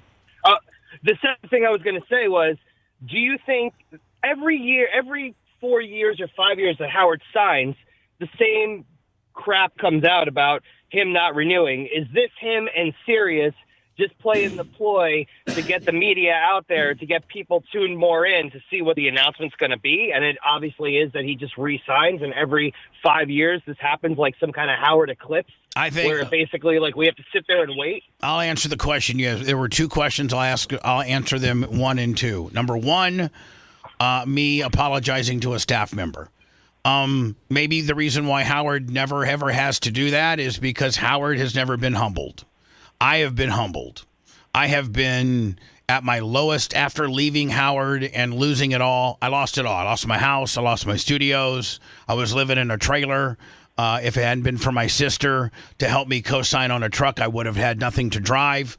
And I have been, I went from making, a couple $1 million a year to zero overnight. And so that has caused me to, act and treat people that work with and for me a lot differently, be appreciative. It certainly humbled me. And so I don't know that Howard has ever had a mega fall from grace like I did. And I'm just now, starting to gain some traction from that. And then the other thing being is I don't think this is the standard every 4.5 years Howard ploy. I think this is, has a lot to do with financials. I don't think that SiriusXM can pay the Howard freight, meaning $100 million a year. That's a lot. And I think that the Stephen Colbert Show kind of has shown legacy media and potentially, streaming/satellite media that you just can't pay that type of money for talent. And there has to be a return. You have to be able to bring in more money than they pay you. And I think at $100 million, which is Howard's freight, I don't know that Sirius can afford that. And I don't know that Howard will take less based on the success he's had in life. I don't think Howard takes a haircut. So I think, in my opinion, Howard moves on. He cuts a David Letterman type Netflix, Hulu, Amazon Prime deal where for once a month he goes into the city and does a 1 hour long form, interview with a very, very, very, very, very famous person. And they pay him. I've been told that Letterman makes $1 million an interview, $12 million a year, one interview a month. I think that's something. Howard literally at that point works. You're working 12 to 20 days a year while making 12 to 15 million. I think that's probably, in my opinion, where Howard's going to probably. I don't think Howard disappears. I think that he loves the game and loves the grind. He still loves, being able to do his craft. So I think that is probably where Howard ends up. Now, where does that put me? I don't know. It might just keep me right here where I'm at, and maybe I'll gain a few Howard listeners because I'm easily available as to where you can find me on various places. But I'm hoping. My number one priority would be to be somewhat his replacement. That would be my number one priority. Well, Bubba, keep doing what you're doing, man. Like I said, long-time listener, and like I said, I've been watching your career, and you really did. You really have, hit rock bottom and came right back up to the surface, man, and I completely and utterly respect that. And anybody on the radio, I don't think I've literally listened to anybody that's had that issue. So I really respect that, man, and I'm going to keep listening, and I really appreciate what you're doing. And don't forget, there's a documentary that comes out in exactly 4 weeks. Video Killed the Radio Star that you can purchase and will really walk you through what I have struggled with for now, going on 13 or 14 years. Kind of the beginning of the end of me was the sex tape. That was kind of the beginning of the end. And I think it does a really good job. By the way, Jay appears on it. And I think it does a really good job on kind of giving people a backdrop of what I've been through and what this sex tape did for me. Now, listen, I probably deserved a portion of it, but, there's a lot of stuff that people do not know that when they watch this documentary, they'll be like, oh, my God. I never even knew that. Listening to Brooke call in and you getting emotional and being a part of that was literally like the pinnacle. I felt that was the pinnacle of the Bubba Show coming back. It was like all these things that you fought hard for and came out swinging, and then you exposed the entire Hulk thing, and people are just basically shaming you and knowing you and saying, this isn't right and he's lying and blah, blah, blah. And for you to turn out that you're correct It's what you've been fighting for over the past decade to say, hey, look, like, I know when I'm wrong and I know when I'm right. And, you know, I was right this time, and everybody's going to keep doubting you. But, Bubba, keep doing what you're doing, man. Don't let anybody doubt you anymore, man. Thank you, my friend. You are who you are, and you're a kick-ass radio star, man. I appreciate you. Appreciate your kind words, my friend. Take care. No problem. Want to listen to the show on demand and on the go? Enlist today at BubbaArmyHQ.com. Sign up and start listening. The Bubba the Love Sponge Show will be back after this.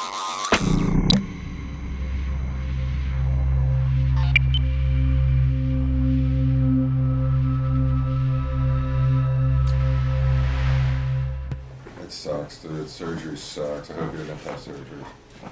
Probably 95%. Really? Do you have the X-ray? Show me when you get done the bathroom. The X-ray? Yeah, I want to see it.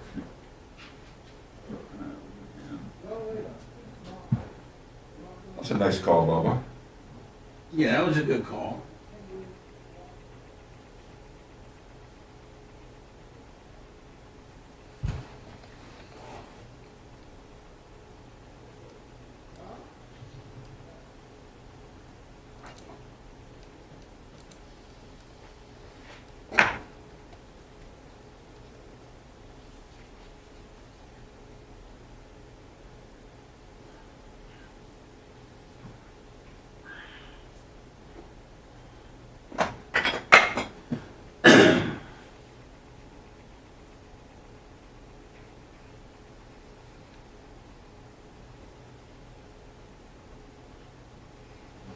Gruden got a great ruling yesterday. Did you see it? I saw it, and Bubba, you know, I called that.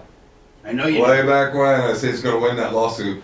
I just read up on it too, so I know exactly what the everything in Supreme it Court is- ruled. Everything in it was, and they actually said that it was an adherent, or what Goodell was trying to do was, like the court used some word. Well, they said the arbitration clause in the NFL Constitution is unconscionable. And does That's not the apply, word, unconscionable. Does not apply to Gruden as a former employee. Because they did it when he was... And the person that's the head of the arbitration is Goodell. So Right. He's gonna be the head arbitrator On whether or not he screwed up. On whether or not he fucked up. I mean, I told you when it happened, I'm like, he's going to get paid, and he's one of the nicest human beings in the world, as you know. He and my father are very, very close. I wish I had this one video he sent me once where someone was videoing John heckling my dad on the tee when my dad and his dad used to play Gruden and one of his buddies. I wish I had it still.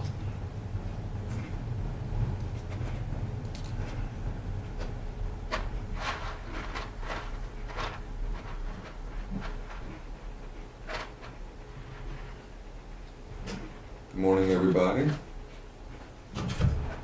You don't still have that video that Dad sent one time when Gruden was heckling him on the tee. Remember that one he sent us? I don't remember that. Oh, God, it was hilarious.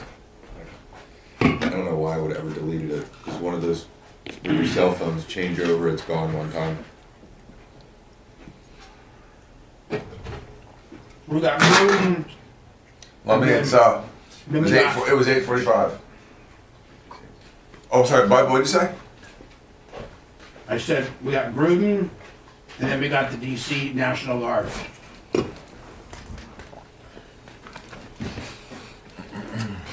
45. You were off of that. Give a little curvature. Exactly.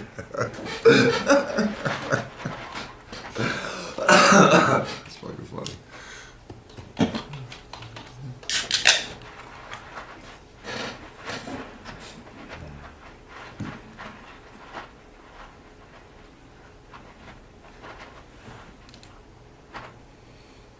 Jay's not having surgery. You're not having. No one said you needed surgery, right? They're saying No, my therapy's working incredibly well. I'm going to be able to get through my shoulder without the surgery. Whereas 10 years ago, they would have done surgery immediately.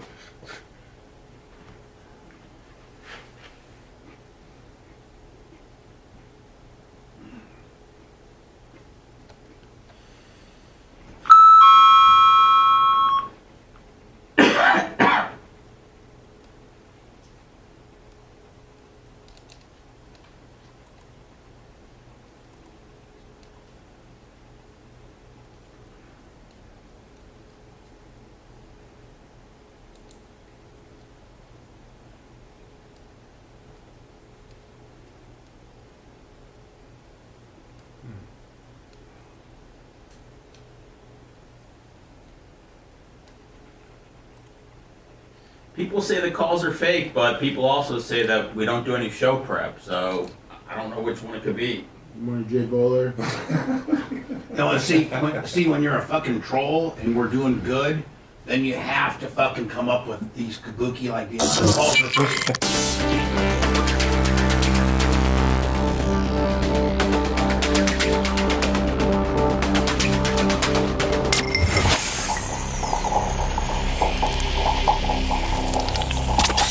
Broadcasting live from the Aquabeto studios. Aquabeto.com/Bubba. It's the Bubba the Love Sponge Show.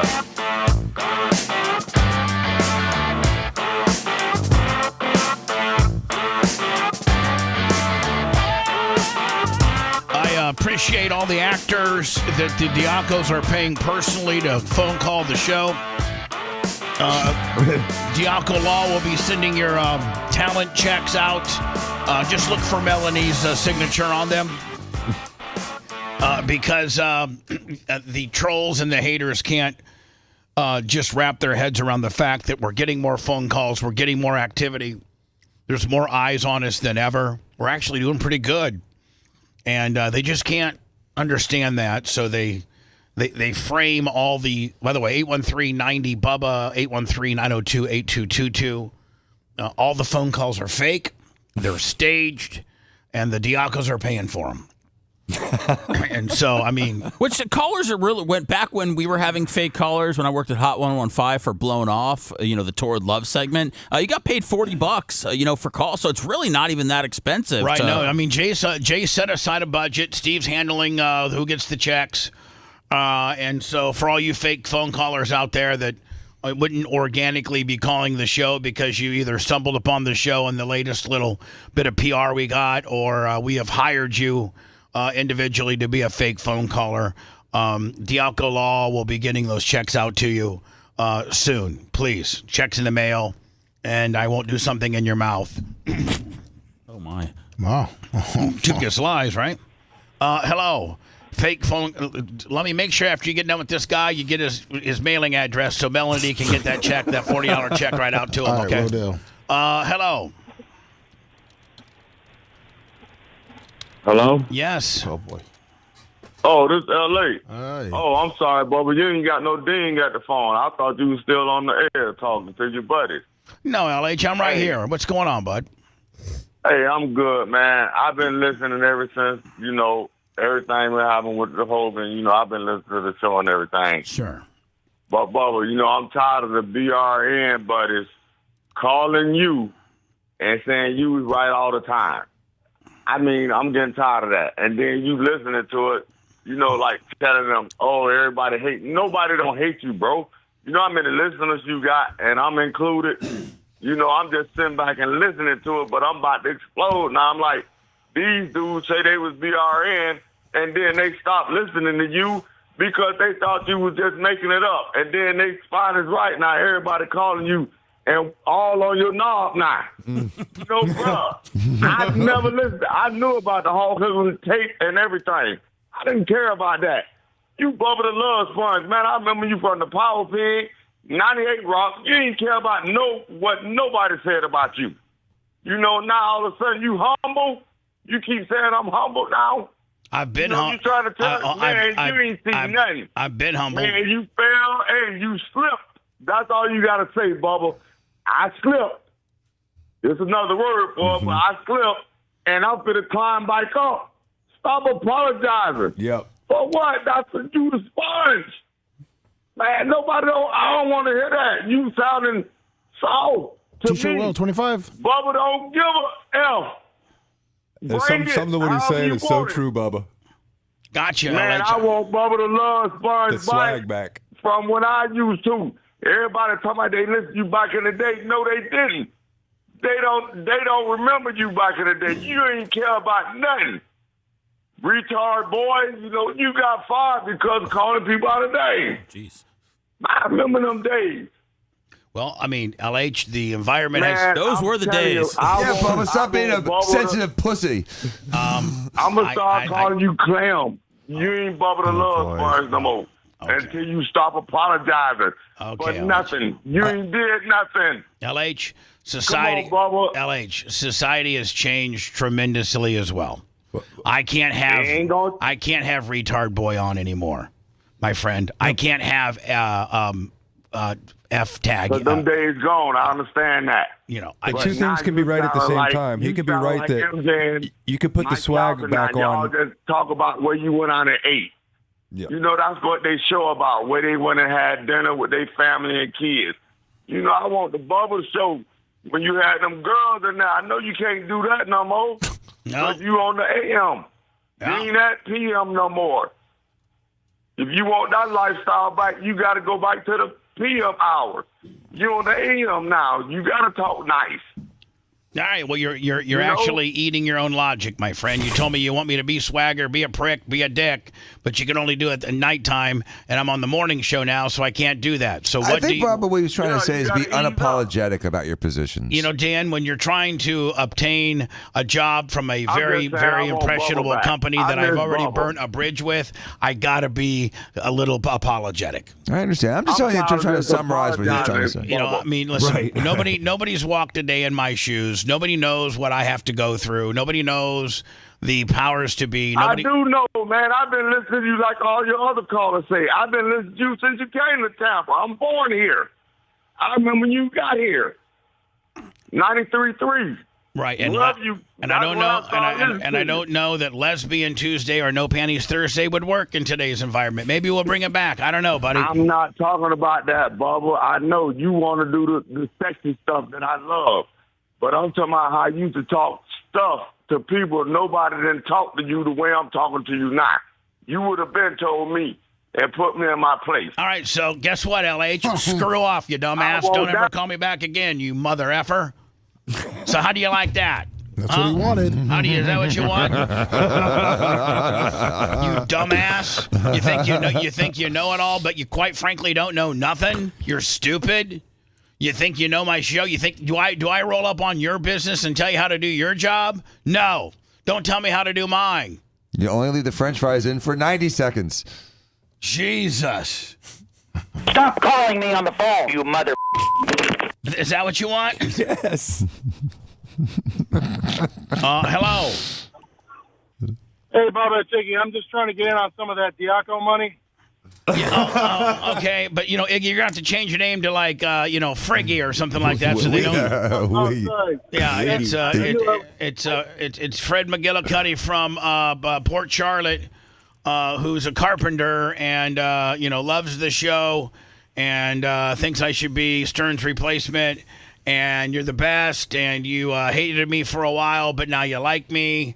Listen, Iggy, I'll tell you what, Melanie from Diaco Law will send you the actual script we'd like you to read when you do call in next. Make it sound natural. Yeah, I'll call from a different number, too. Yeah, call from a fake number. Burner phone. He's one of the few people that scares me. Iggy, how you been, my friend?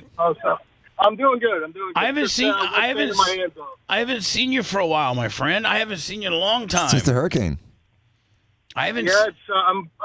I'm busy trying to finish my truck. If you know, you know. I've been working on this darn thing for 3 years, and every nickel and dime that I have has gone into this thing, and every waking moment, other than working, obviously, I'm working on that. So I probably won't. In all honesty, I probably won't see you till BARP. The way you're working.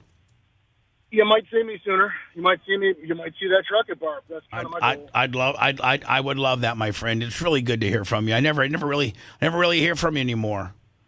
As soon as those fake caller checks ended, you stopped calling. Well, I know. I mean, Dan was like, "Hey, listen, if you're not going to call every day, all right, Dan." So yeah. Sorry, Dr. Dan. See you later, Iggy. Love you, Iggy. See you later, bud. Love you. Let me continuing the fake phone calls. Let's go. Boy. Hey, is he building a truck from scratch? He said 3 years he's been working on it. Yeah, he did a frame. He's actually molding the steel with his. He's bending the steel with his hands. He did a frame off restoration. That's where you actually take the body off the frame and you actually restore the frame. Like it's a very intense. Is that what he's doing too? Yeah. It takes 3 years to do that. Pounds out the dents with his fists. Hello, who's this? This is Al from South Bend, Indiana. Hi, Al. Hey, I'm just calling in today. I know you've had a lot of love, and it's great to hear it because I know you've been dealing with this garbage for a dozen plus years. How does it feel to have some vindication, at least some love, some flowers for everything you've gone through? Good. It feels really, really good. It's not been as nearly as much as people think. It's just, Brooke vindicated me on one aspect of this sex tape, and that was that Hogan knew right after the Sand Pearl takedown that I had nothing to do with trying to profit or distribute or blackmail or get it published. And so that lifted a huge weight off my shoulders that he knew. I wish he would have made that public. It would have changed my life tremendously. But, Hogan was probably, selfish in that manner. And the fact that he wanted to retain, the victim status. And he looks like less of a victim if he tells the truth about my involvement. And it probably doesn't play as well corporately for him to let me off the hook. So, I know deep down the truth. Brooke knows the truth. She exposed the truth.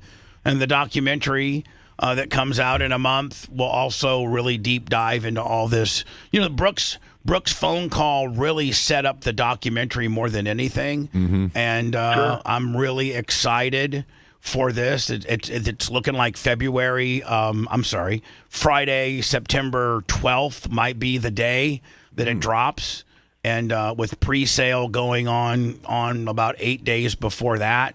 So what do you feel like the chances are September 12th? Oh, I would say probably, 90%. Wow. Yeah. Okay. Amazing. What platforms what streaming platforms is this thing going to be OnlyFans. available on? So, I think initially it's going to be on Amazon Prime, Apple TV, iTunes, All the big ones. Google Play, All the real ones. all those, and then 6 months after that, then you can start negotiating with Netflix and HBO Max and Paramount after you've soft launched it and gotten decent numbers from the initial platforms. Then the big boys come around and will license it to play. Like for instance, Suits. Remember Netflix just carried Suits for a year? Well, Suits originally was 12 years ago, like on a different network. USA, I think. Yeah, so that's kind of what happens is, if once you've done well on your platform or multiple platforms, the big got Hulu, Netflix. Tubi? What about Tubi? They all come in and try to cut a licensing deal. So it's going to really, really be determined on how well, the Bubba, particularly first and foremost, the Bubba Army, how well they perceive it and buy it.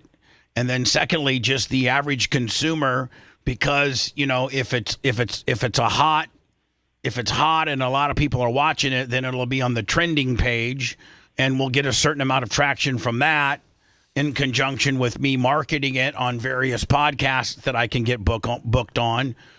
We're trying to, if it's hot and people like it and the numbers are good, then it kind of grows another. It's very cyclical. And it gets thrown into another category, which is the Netflix, Tubi, Hulu, that kind of deal. So I'm excited for it. It's going to be in places you've never even heard of before. Yeah, it's going to be, places you've not even heard of before. I'm trying to get the trailer to play on my show maybe one time. Oh, that would be awesome. I'm trying to. that'd be nice. But I'm getting some opposition from the filmmaker and stuff like that. So, I really have no say so on what the marketing and the distribution of this. I'm really, just a person that I'm the main character as to what it's about, and they interview me several different times, but that's my involvement in it. Well, Bubba, it's been great to kind of see you come back, and I've been watching all along, but this last several months, the show's on fire. Well, thank you, my friend. I love the guest hosts that we have. We've really just got a good thing going right now. I think that we have turned the corner, and I think that we have an upward trajectory. Is that how you would say it? You know, I think that we're skewing up, and our numbers are showing it digitally. And you know, a lot of people. Well, you know, after I cut a deal with Jay on staged callers, the phone lines have been way more busy. You know, thank you to Jay and that $60,000 a month budget that he has provided me. 60. Just absolutely making up numbers. I know $60. I'm saying. So, you know, if Jay wasn't so loaded with a Dan Kicker and a Steve approval, I mean, I wouldn't be getting any phone calls. Everybody gets a check. So appreciate your call, my friend. Hey, have a great day. Thank you. That was inspiring. Yeah. Yes. Nevada court. Now, Jay said, I don't know, a week or two ago that this was going to happen. I actually said it when it originally happened because, you know, Danny immediately threw his support behind Gruden because we've known him forever. We've never known him to be racist, homophobic, misogynistic, and it seemed like it was a coordinated drip of these emails when they were looking for the Dan Snyder thing. They were in the, if I remember, in the Redskins organization looking for stuff, and they found some collateral emails from Gruden. He was the only one that took a hit. Oh, and nobody he lost everything. And nobody took a hit. He lost everything. And so, yeah, he just got a really good ruling. And here's the thing. He lost. This was an appeal. Right. Oh, yeah, to the Supreme Court. So, like, what I'm saying is, like, you know, he got dealt when this initially went, you know, to the first round of the judicial system within Nevada. He got shot down. And then he appealed it to the Supreme Court of Nevada, and they overwhelmingly approved it. 5-2. And they actually used some language that kind of really was not very pro NFL. And if I'm unconscionable, I'm not an attorney, but Jay, and let me just predict this, and then you correct me if I'm wrong.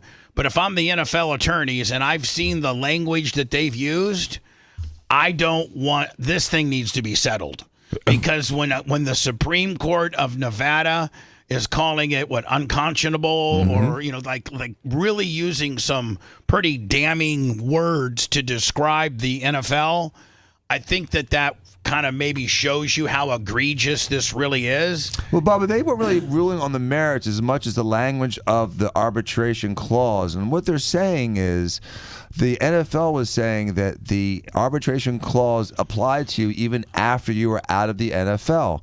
And the way the law works is if there's another mechanism for a remedy, then you don't go to the courts. Like there's vaccine court. You have to go to vaccine court before you go to regular court. There's a neurological injury court for people that have babies with neurological birth defects. You have to go through that first before you can sue in the state system or the federal system. And so what they're saying in this ruling is that mandatory arbitration doesn't apply to Gruden, and which opens the gates. And it's so one-sided that in a 5-2 ruling, justices did not determine whether or not the league had leaked Gruden's emails, but they found that the league's decision to force his complaint into arbitration proceedings. Hold on now. Which were over all arbitration proceedings, according to NFL bylaw, are overseen by Roger Goodell. Right. So I'll answer the question that Dan answered that you asked me, which is I would do two things if I was the lawyer for the NFL. The first thing I would do is settle this case immediately because it's no longer going to be under control of the NFL's one-sided arbitration process, which is what the Supreme Court said. The arbitration clause in the NFL Constitution is unconscionable and does not apply to John Gruden as a former employee. So what that means is now it goes to regular people, like a jury of your peers that will hear what Gruden alleged is that Goodell and the league pressured the Raiders to fire Gruden by leaking emails containing racist, sexist, and homophobic comments that Gruden sent when he was an on-air analyst at ESPN from 2011 to 2018. Now, he resigned in shame because of that, and he sued the league 1 month later. And that's what I said originally. Danny was talking about our relationship with him and how well we knew him and we respected him and we were there to support him. I think Danny had even had some personal texts back and forth with John at the time. And I said, he's going to win this thing. And so This is the question. Is you said what would you do? Settle it. Yes, Oh, I yeah, would. immediately. As the NFL lawyer, I would do that. And the other thing is, I go back and rewrite that damn arbitration clause. Yeah. You got a clause that's already been determined to be unconscionable. If I was anybody that had been subject to the arbitration clause, I'd be contesting that right now. The NFL's only remaining avenue would be to go to the U.S. Supreme Court. An NFL spokesperson has declined to comment, and that's not even assuring that the U.S. Supreme Court's going to hear it. I don't think the Supreme Court's going to go his way when it talks about the interpretation. Contractual interpretation is pretty strictly construed. It sounds like they're applying this in a way which the Supreme Court would in all likelihood uphold. So anyway, I'm just saying this is a big day for John Gruden. Is he going to get his? Is he going to? Did he didn't get his payout from the Raiders? Did he? No, he didn't get anything. And he made a lot of money over his career before this all happened to him, and he saved a lot of it. He didn't spend it all, and he told me, he goes, I am prepared to go the distance. I can fight these guys to the end. I'm not going to settle on a quick thing. I'm not going to give up.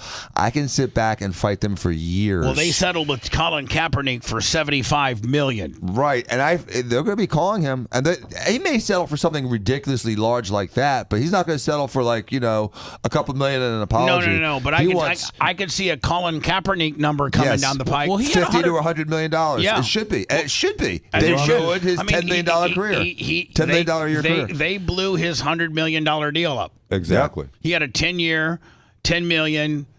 He had $100 million.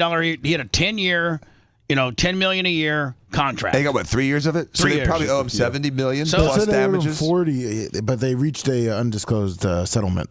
So they did settle with him a little bit on the way out. Yeah, but he was owed $40 million. But hold on, that doesn't. But hold on, that's the Raiders element. We're talking about what the NFL did to his reputation. Right. To his they statues, signs off the stadium, Ring of Honors being pulled, statues from the front. They cut him out of the statue. Yeah. They alleged he alleged a malicious and orchestrated campaign to destroy his career by leaking old emails. That sounds familiar. Yeah. If you liked that segment, then you'll definitely like the new redesigned BubbaArmyHQ.com. We'll be back to the Bubba the Love Sponge show after this.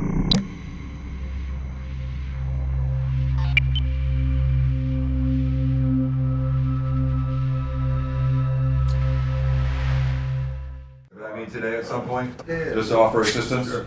Okay. Oh, shit. That doesn't look good.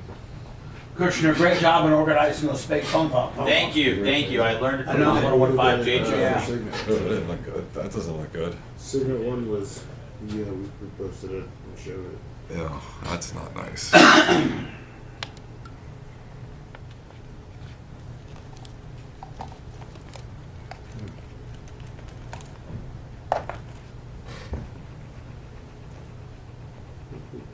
What's up, Trucker Bobby 1990? Kabuki Jones. What's up, everybody? Iggy, nice to hear from you.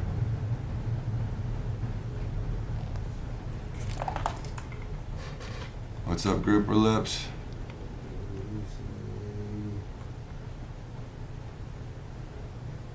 Thuggish, Ruggish, Nerd, Jay Bowler, good morning, Duck God. How's everybody doing? HS Bubba Fan, what's up? Doing a fat male receptionist. Not this year.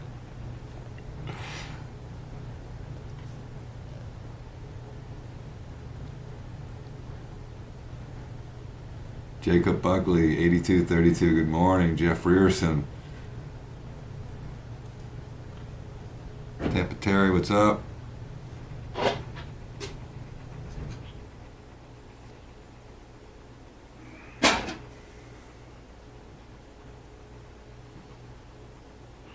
Sure, it will be snooze.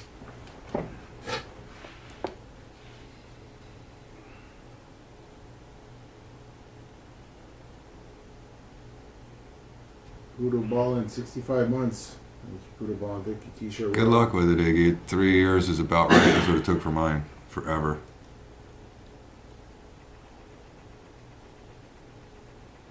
What's up, Inspired? Be inspired.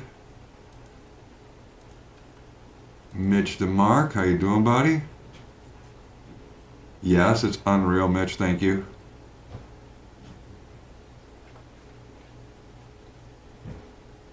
Grumpy old biker, good to see you, sir.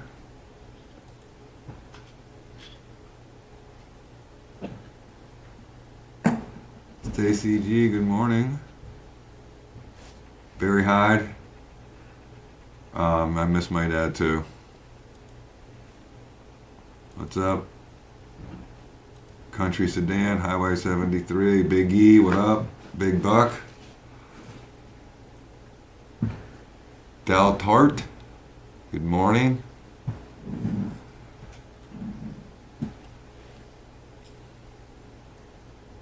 Dan C, 7251, good morning. Last of One Man Posse, Coach Jones. What's up, everybody? How's Denver, pull of your luck?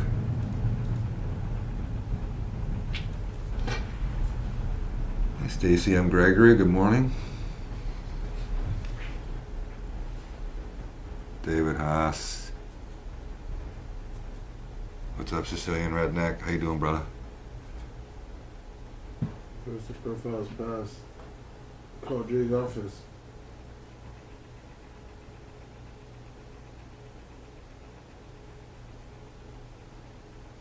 That's, he's looking down on you, buddy. What's up, over the line?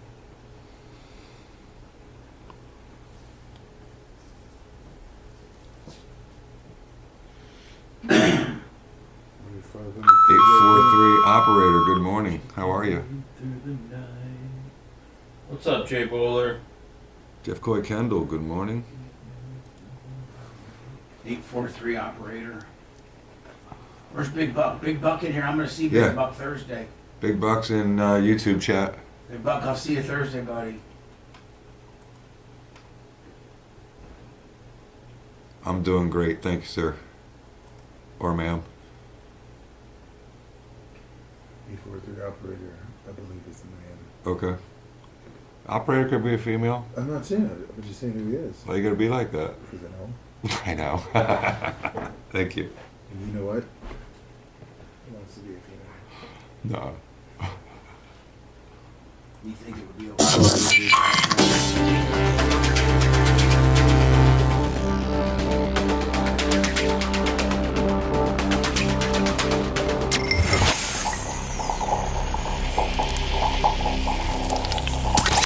Broadcasting live from the Aquabito studios, aquabito.com/Bubba. It's the Bubba the Love Sponge Show.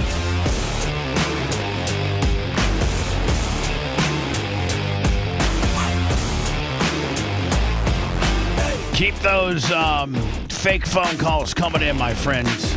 You'll get that check eventually. Melanie's a little slow. She'll get it to you, my friend. Maybe call her up and give her a routing number. 813-90-BUBBA, 813-902-8222. Hi, hello. Hello. Yes, sir. Hey, it's Rob the plumber. Hi, Rob the plumber. How are you, my friend?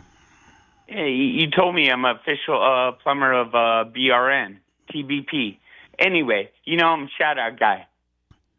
Your shout-out I want to give a shout-out. I got to give a shout-out, man. I got to give a shout-out to Seth. Got to give a shout-out to Lummy. And I see you got Dan and Jay in the house. Man, I love you guys. This is Johnny. This is Bubba. Johnny Enthusiasm. We love you. We love you. Yes, We love very you. positive. Kiss us through the phone right now. I'm super enthusiastic. So, Bubba, I got to give you a shout-out, okay? Because you were right all along. I want to tell you this. The TBP, I mean the Tampa Bay area, we love you. We love you so much. And thank you. That's all. I ain't going to waste a bunch of your time. We love you, brother. That's all. Thank you, my friend. I'm starting to tear up a little bit. We may have to, start maybe qualifying these free phone calls. For Barb, or what do you mean, like just for qualify? Maybe a little. They may be going a little over the top. Oh, know you what I'm think? saying? Oh, Yeah, well, yeah. I'll tone down the script. I've been sending a lot of exclamation You want points. us to cut that down to like $20 for her? Seth, work on make the script being a little more believable, a little less over the top. I'm you know? sorry. I'm sorry. Yeah, it's okay. Good evening. I'm John Dickerson. I'm Maurice Dubois. Theodore Roosevelt was once the police commissioner here in New York City, but that was before he was president. Today, Donald Trump, the sitting president, put himself in charge of the police force in Washington, D.C. I just love. I'm just going to let you know I'm now going to be the top cop of D.C. Okay, not only am I the president, I'm going to meet with Putin. And as he met with Putin in there, and No, it's Friday, I think. Yeah. I'm going to meet with Putin over in Alaska. It's just a little short, little puddle jumper for him. It's quite the trek for me, but I think we got to get a deal done. Yes, it is. But right now, I got bigger pressing issues. I got thugs that are running up and down D.C. acting like they're unmanageable, and of course DC's really blue, a bunch of liberals in here, and they just want to let DC be unsafe and everything. So I'm now the police chief of Washington. Just another hat I gotta wear to be the ultimate president and ultimate American. The president said, despite evidence to the contrary, that crime in the nation's capital is out of control. It has. Now, would he have the authority, Jay, instead of appointing himself as the police chief, could he find somebody else and appoint them as the police chief, since the District of Columbia really is kind of a federal zone anyway? I think this might be the only place in America where he can step in and take over the police. I think because it's not a state, it's a federal zone, if you will. Yeah, it's a district, a federal district, and there's a Home Rule Act where Trump can temporarily take control of the district's police department if he determines that, quote, special conditions of an emergency nature exist. And so what he's citing to is the death rate. And they're all trying to make comparisons about, crime's down, 24%, and they just say crimes, and they don't talk about the death rate. He's talking specifically about death rate and the way that they treat minors. If in Florida, if you do an adult crime and you're 15, 16, 17 years old, they can treat you like an adult, and they can prosecute you like an adult. Yep. In D.C., they cannot do that if you're 17. So 16, 15, 14, 13. It's a hard cutoff in D.C., whereas other states have, the judges have the discretion. The discretion to say, okay, this kid's 17 and he robbed a car and did X, Y, and Z, but he didn't kill anybody. I'm going to charge him as a juvie. Right. But, okay. But on the other hand, I got a 17-year-old that killed his entire family. I have the ability to charge him as an adult now. Correct. And then there's also some restrictions about when you can apply gun laws to minors, and they're considering minors 17 years old, 18-year-old, younger than 18. And so unless the minor actually commits murder with the gun, then the gun charge can't be considered at all in the evaluation of whether they committed a crime or not. I mean, it's really absurd, backwards laws.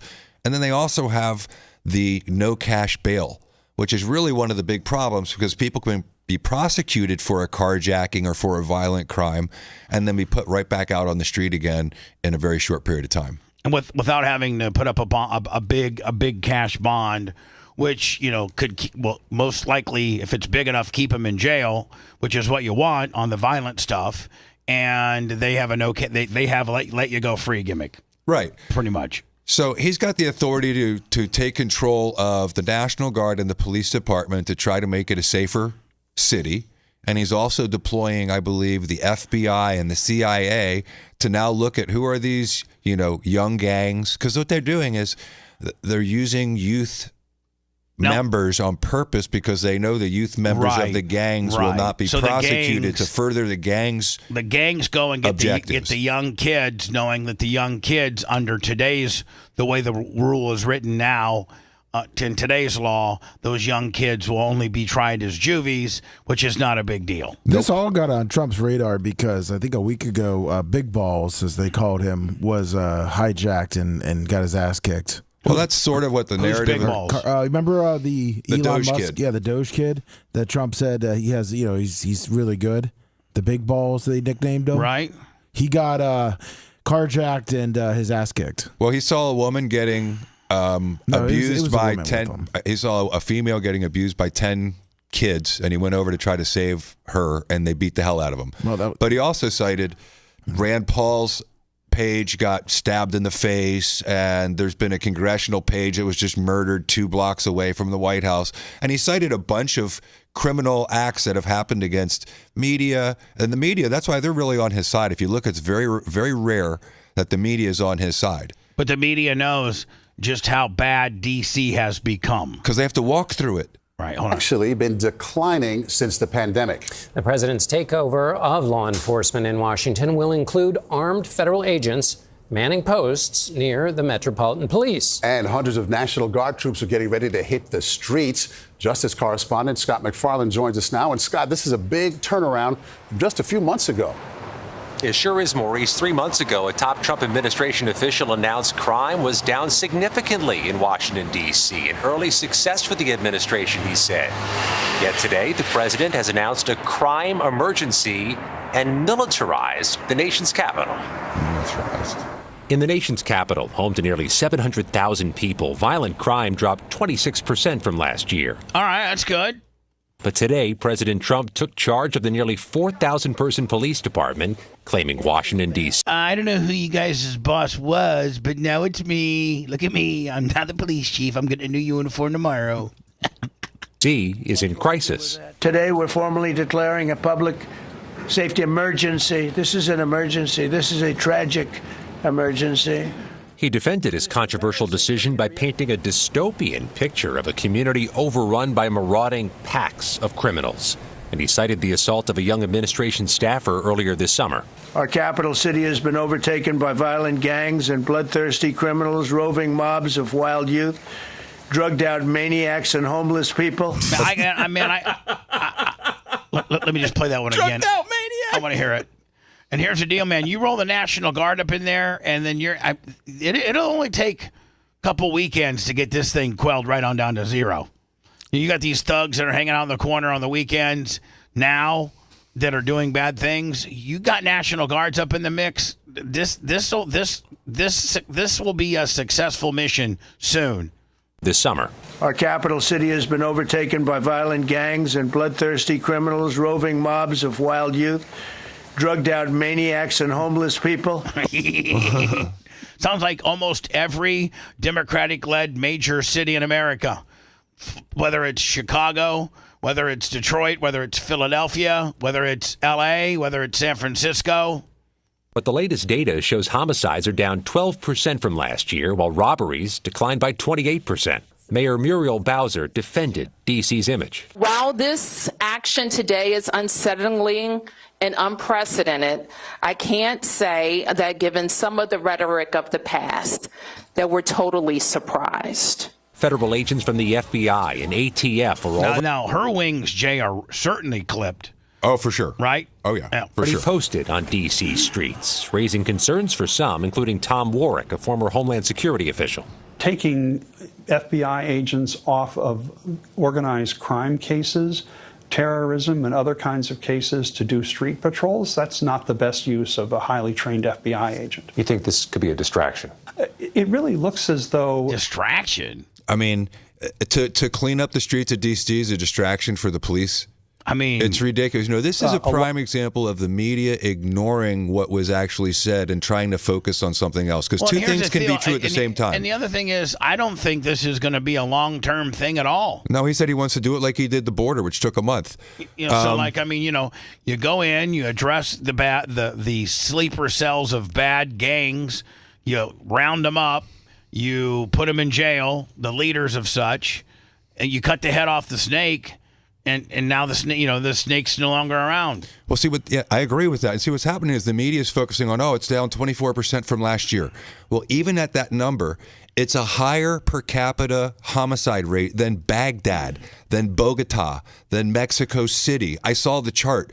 It is shocking. So two things could be true at once, media, but you don't focus on just the two. It's 24% down from last year, and it's still horrific. Why can't some media report it? Listen, this is probably needed I mean, I don't feel safe walking around Washington, D.C. It blows NYC's murder rate, Chicago's murder rate. They pale in comparison to D.C. Yes. D.C.'s that bad? D.C. is horrible, the worst in the nation. A lot of this is performance. The 800 National Guard troops are expected to deploy later this week, and many have little training or experience policing U.S. streets. The best case scenario. And they got badass trucks, though. That truck alone's keeping me from doing something stupid. What happened in Los Angeles, which is these 800 people stand around for several weeks doing essentially nothing, and then eventually most of them go home. You want to hear the stats, Bubba? I got it right now that pulled up from the Department of, was from the federal government. Washington, D.C. has per 100,000 people, 27.54 people are murdered. Bogota's 15.1. Mexico City's 10.6. Islamabad, 9.2. Lima, 7.6. Ottawa, 2.17. Havana, 1.5. New Delhi, 1.49. Madrid, 0.96. They're at 27.54 per 100,000, and they're arguing that's okay. Scott, the president mentioned. Interesting to see what Chicago, Philly, Detroit, L.A. I saw that one too. I'll find it. Mentioned he has ideas about what to do with the homeless in Washington. What are those? At times, John, he referred to Washington, D.C. as a slum and then said homeless people need to be moved. And everybody knows I don't like to live in a slum. I'm in the backyard. This is in my backyard. I'm not a slumlord. I'm going to get all these people off the streets immediately. Away from the Capitol. Gave no detail of what that looks like or how that happens. We're going to set up an alligator Alcatraz right there in the Washington Monument. Can have them bathe in the water, and they can just stay in their little tent. We do know both the federal government and the D.C. government regularly clear encampments for homeless people. It's a painstaking, lengthy, and sensitive process. Hard to know, Maurice and John, what that looks like if it's sped up. And you talked about the National Guard troops we saw in L.A. back in June. What makes this situation different, Scott? This is one of a kind, Maurice. The Washington, D.C. district is not a state. The president can unilaterally call up the Guard without permission. In Los Angeles, he used the Guard to protect federal buildings. Here, they can be used throughout the District of Columbia. Just a different unicorn situation in the nation's capital. I'm going to be getting my Glock. I'm going to have it on my side because I'm the police chief now. I'm going to go for target practice. Hello, you're a paid actor, better known as a staged phone call, is on line one. Hello. I'd just like to thank the Diacos for the payments. They never bounce. Thanks. No, Diaco's check usually clear, my friend. Now, some of our payroll checks around here, that's different. I prefer the paper bag, but whatever. So one of the other factors you have to remember, too, with the D.C. situation is that one of the police chiefs was just put on leave because he was altering violent crime data as of, I think it was the middle of July, and he was placed on leave in May. So maybe some of those statistics that the media might be reciting as having gone down absolutely altered because you're saying a person actually took a hit for this, meaning a person that's in that position to report these crimes were pencil whipping them, so to speak, and have been was relieved from their duties. Michael Pelliam was placed on leave because he was altering the. That's right. He was skewing the numbers. Yeah. He was dropping them down. Yeah. So they're literally using numbers that have been falsified, but they don't have anything different.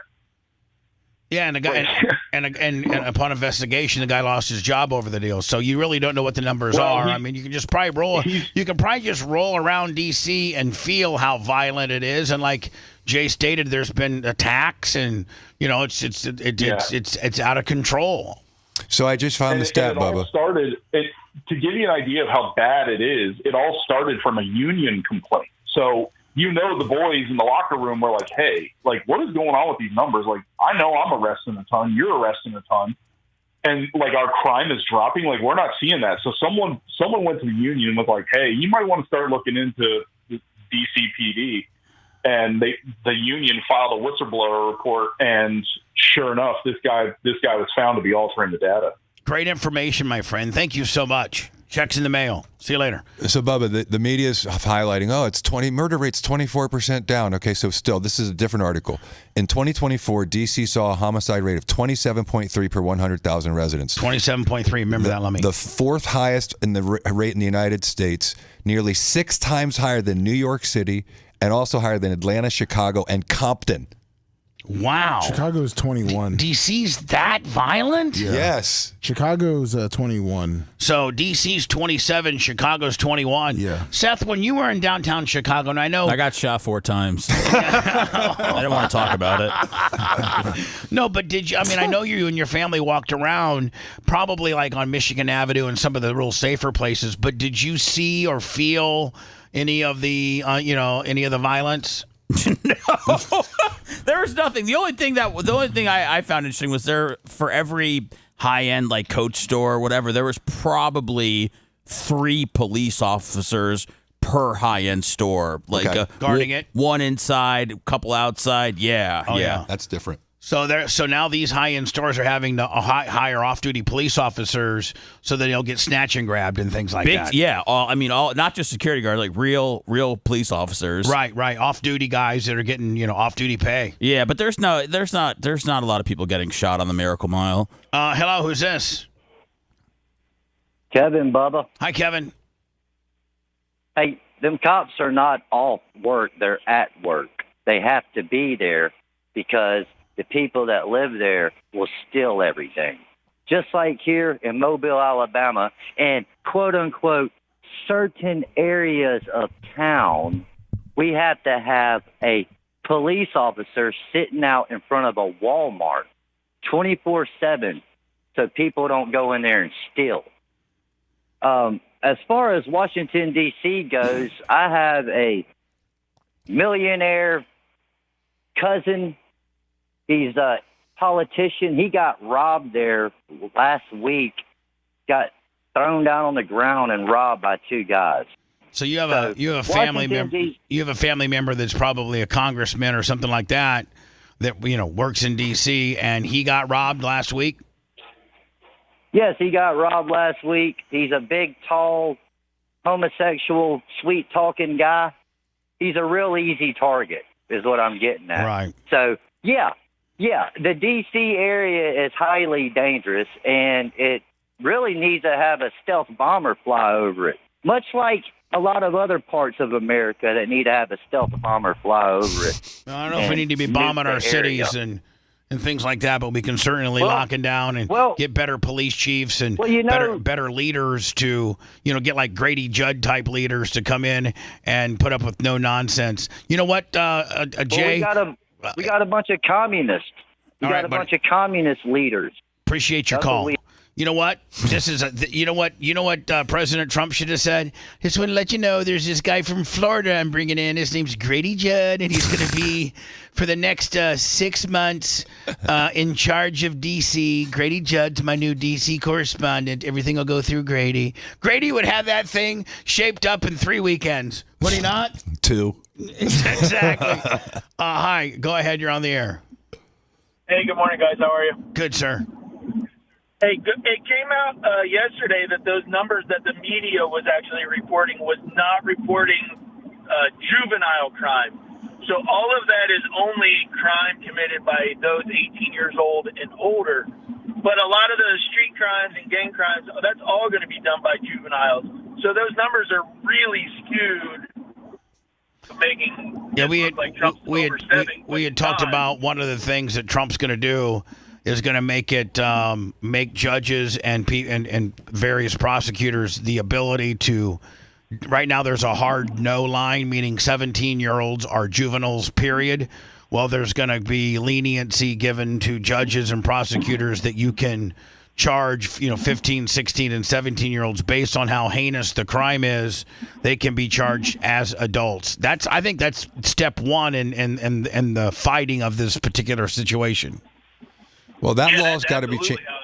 Yeah, and those laws have to be changed. Like Trump can't just invoke, new laws. People, I think, conflate some things that he can do and can't do. And so what they did yesterday was say, we can enforce the law and we're going to do that. And then they highlighted the flaws in the law that I talked about before about juveniles. And so that needs to come through the D.C. council members, city council, and also through the voters voting for better judges that are not going to impose, no cash bail. There has to be a change in the laws that the federal government can actually enforce. So they're going to look at federal crimes. Too much violent crime being committed by young punks who think that they can get together in gangs and crews and beat the hell out of you or anyone else. They don't care where they are. They can be in DuPont Circle, but they know that we can't touch them. Why? Because the laws are weak. I can't touch you if you're 14, 15, 16, 17 years old and you have a gun. I convict someone of shooting another person with an illegal gun on a public bus in the chest. Intent to kill? I convict him. And you know what the judge gives him? Probation. Says you should go to college. We need to go after the D.C. Council and their absurd laws. We need to get rid of this concept of, no cash bail. We need to recognize that it sounds like through years of liberal leadership that D.C. now, the pimple has come to a head, and it's at an all-time fury, an all-time crap show with regards to no cash bails, juveniles are juveniles, you can't go off the script on the deal, and that has just led to the perfect storm of years and years of liberal leaning to make it now, one of the murder capitals of America, the fourth leading most dangerous city in America is Washington, D.C. And just those two laws in itself, being able to charge people below 18 as an adult and eliminating the no cash bail, that's a start in the right direction. People who matter are the law-abiding citizens, and it starts today. But it's not going to end today, because the president is going to do everything we need to do to make sure that these emboldened criminals understand we see you, we're watching you, and we're going to change the law to catch you. And my final note is this. These kids understand that the jurisdiction is through the state attorney general, Brian Schwalb. I did a poster of the young man from Doge who was beaten bloody with a severe concussion, a broken nose. And then I did a poster of what happens to those kids, because I can't arrest them, I can't prosecute them. They go to family court, and they get to do yoga and arts and crafts. Enough. It changes today. Thank you, Mr. President. Nice. Who could have a problem? I mean, honestly, someone said, Jay drank the Kool-Aid. Who could have a problem with that? Well, I mean, doesn't common sense just say that if someone commits a heinous crime and they happen to be under 18, that you should be able to consider whether or not to charge them as an adult? I mean, within a couple of years, yes. I mean, if they're 12, maybe not. But my kid's 18. I don't want to get beat up by a 17-year-old. I don't want to get beat up by a pack of 16-year-olds. They're big. They're huge. I always thought that most municipalities and most states and most jurisdictions had the ability of like a plus or like me too. I've always thought that was everywhere. Maybe not, maybe just because I've been last. Because we live in Florida. Yeah, because we live in Florida, and that's the way it is. Right. Chet Tharp can go off the script on a 16-year-old that raped and murdered a family of 4. And it's just there was never any question that the judge would go off the script and charge him as an adult, and those crimes are far more stringent and relatable than being put in juvie. And as like she said, Jeannie Preto said they're playing yoga and then these what's really the problem is the fact that these gang leaders, the older generation of gang that want to get all the dirty work done, is you just enlist a bunch of kids, and that we can get the dirty work done, and we don't have to do anything, and they can't get charged. I mean, it's a perfect storm of stupidity. Yeah, as long as you don't kill someone with a gun, they're not even going to consider it, and you're just going to get juvied no matter what. Hi, who's this? Hey, what's up, Bubba? Friend in the quad. It's James tax write-off for the phone call. Oh yeah, no problem. You actually get a little bit more money because you get a little bit of disability involved as well. So Jay gets a tax break for you for charity, putting a disabled person on the air and making them famous. Jay actually gets a little bit of a tax break. He's got a really heavy-handed accountant that's very aggressive. Yeah. Did you hear Kevin Nash say that they had Secret Service at Hulk Hogan's funeral because Linda McMahon was there? No, I did not hear that. But I need to find it. I saw that he had mentioned something about the funeral. I just didn't want to play it on the air, having not listened to it. Well, that makes sense. So she's a cabinet member, and she's doing some very controversial stuff with the Department of Education, and so the Secret Service would be there. That makes total sense. Yeah, and I can see that it was very well guarded by the Pinellas County Sheriff, also the Clearwater PD. I don't know if Indian Rocks has their own PD, but I'm sure it's through Pinellas County. So I'm sure that it was very, very, obviously there was no incidents, so they did their job. Yeah, there's a 16-minute short about it, so you don't have to listen to the whole podcast. All right, my friend, I'll go find it, and more importantly, man, good hearing from you. All right, guys. See you soon. Just so we can keep the stats correct, because make sure people know, Washington D.C. ranks as the 8th for homicides per capita of 100,000 because they don't. It's 18 and over is what the stat is. Right. So all the 17 and 16-year-olds that in other cities get figured in, they don't get figured in here. Correct. So really, to get a real number, you'd have to find the 16 and 17-year-olds that actually did murders and add that to the equation to see where that number put you. Yes. If you want a deep dive into the Bubba the Love Sponge show from the past, go to BubbaArmyHQ.com. We'll be back after these words.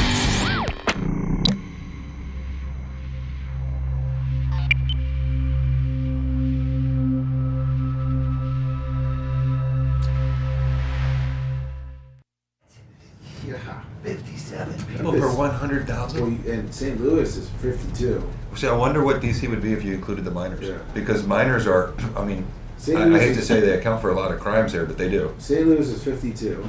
Oh my God. Memphis is 38. Baltimore is 35. New Orleans is 34. Detroit's 32. Cleveland's 30. Kansas City 28. And then they got Washington, D.C. at 27.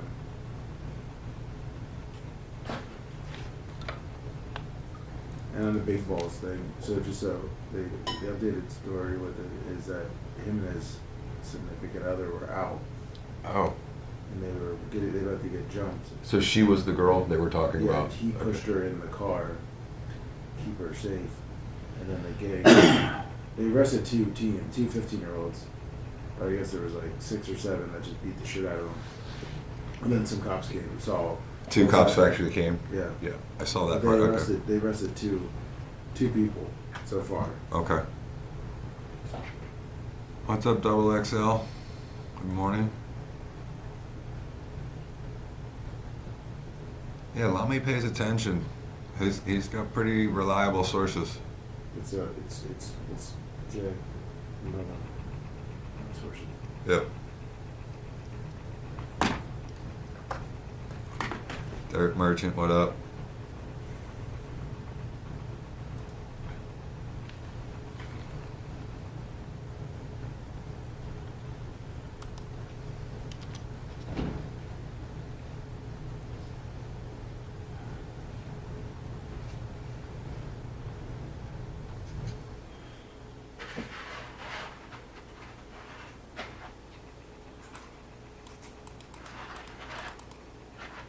What's up, Stumpy?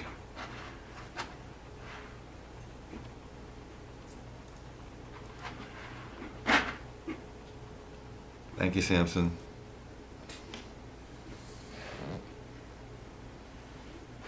Beaver. Charleston is cool. They have no idea yet. Beaver. We won't know until probably a week before That's whether how I it's going to started take that listening to the jog show to the north or not. Good morning, Mike Holland.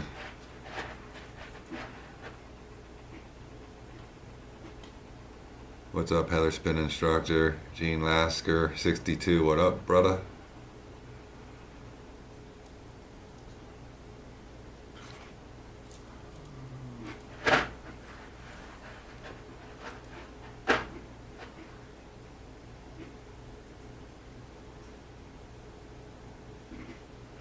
Oh, that's good. Snizuki, interesting. For what? A DJ mystery.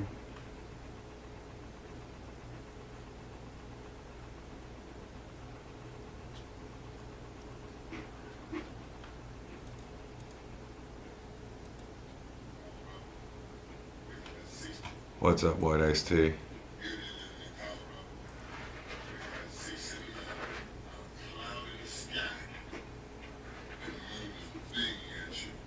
Oh, thank you, DJ Mystery. Yeah, that's a good question, Gene Lasker 62, because what I heard years ago is that they didn't really include a lot of what happened in there. What's up, White Iced Tea?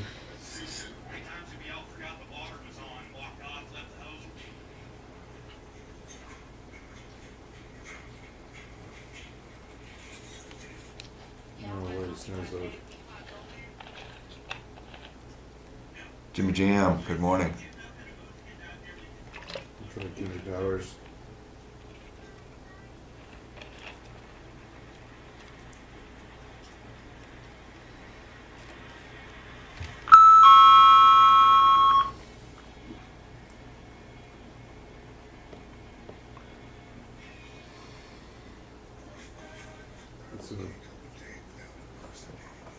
Good morning, Jamie.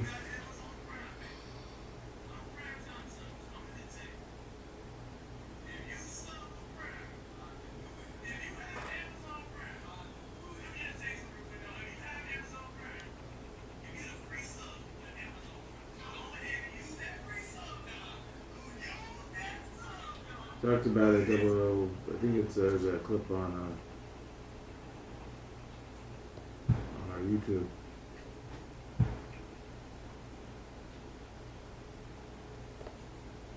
What up, Tip Jones?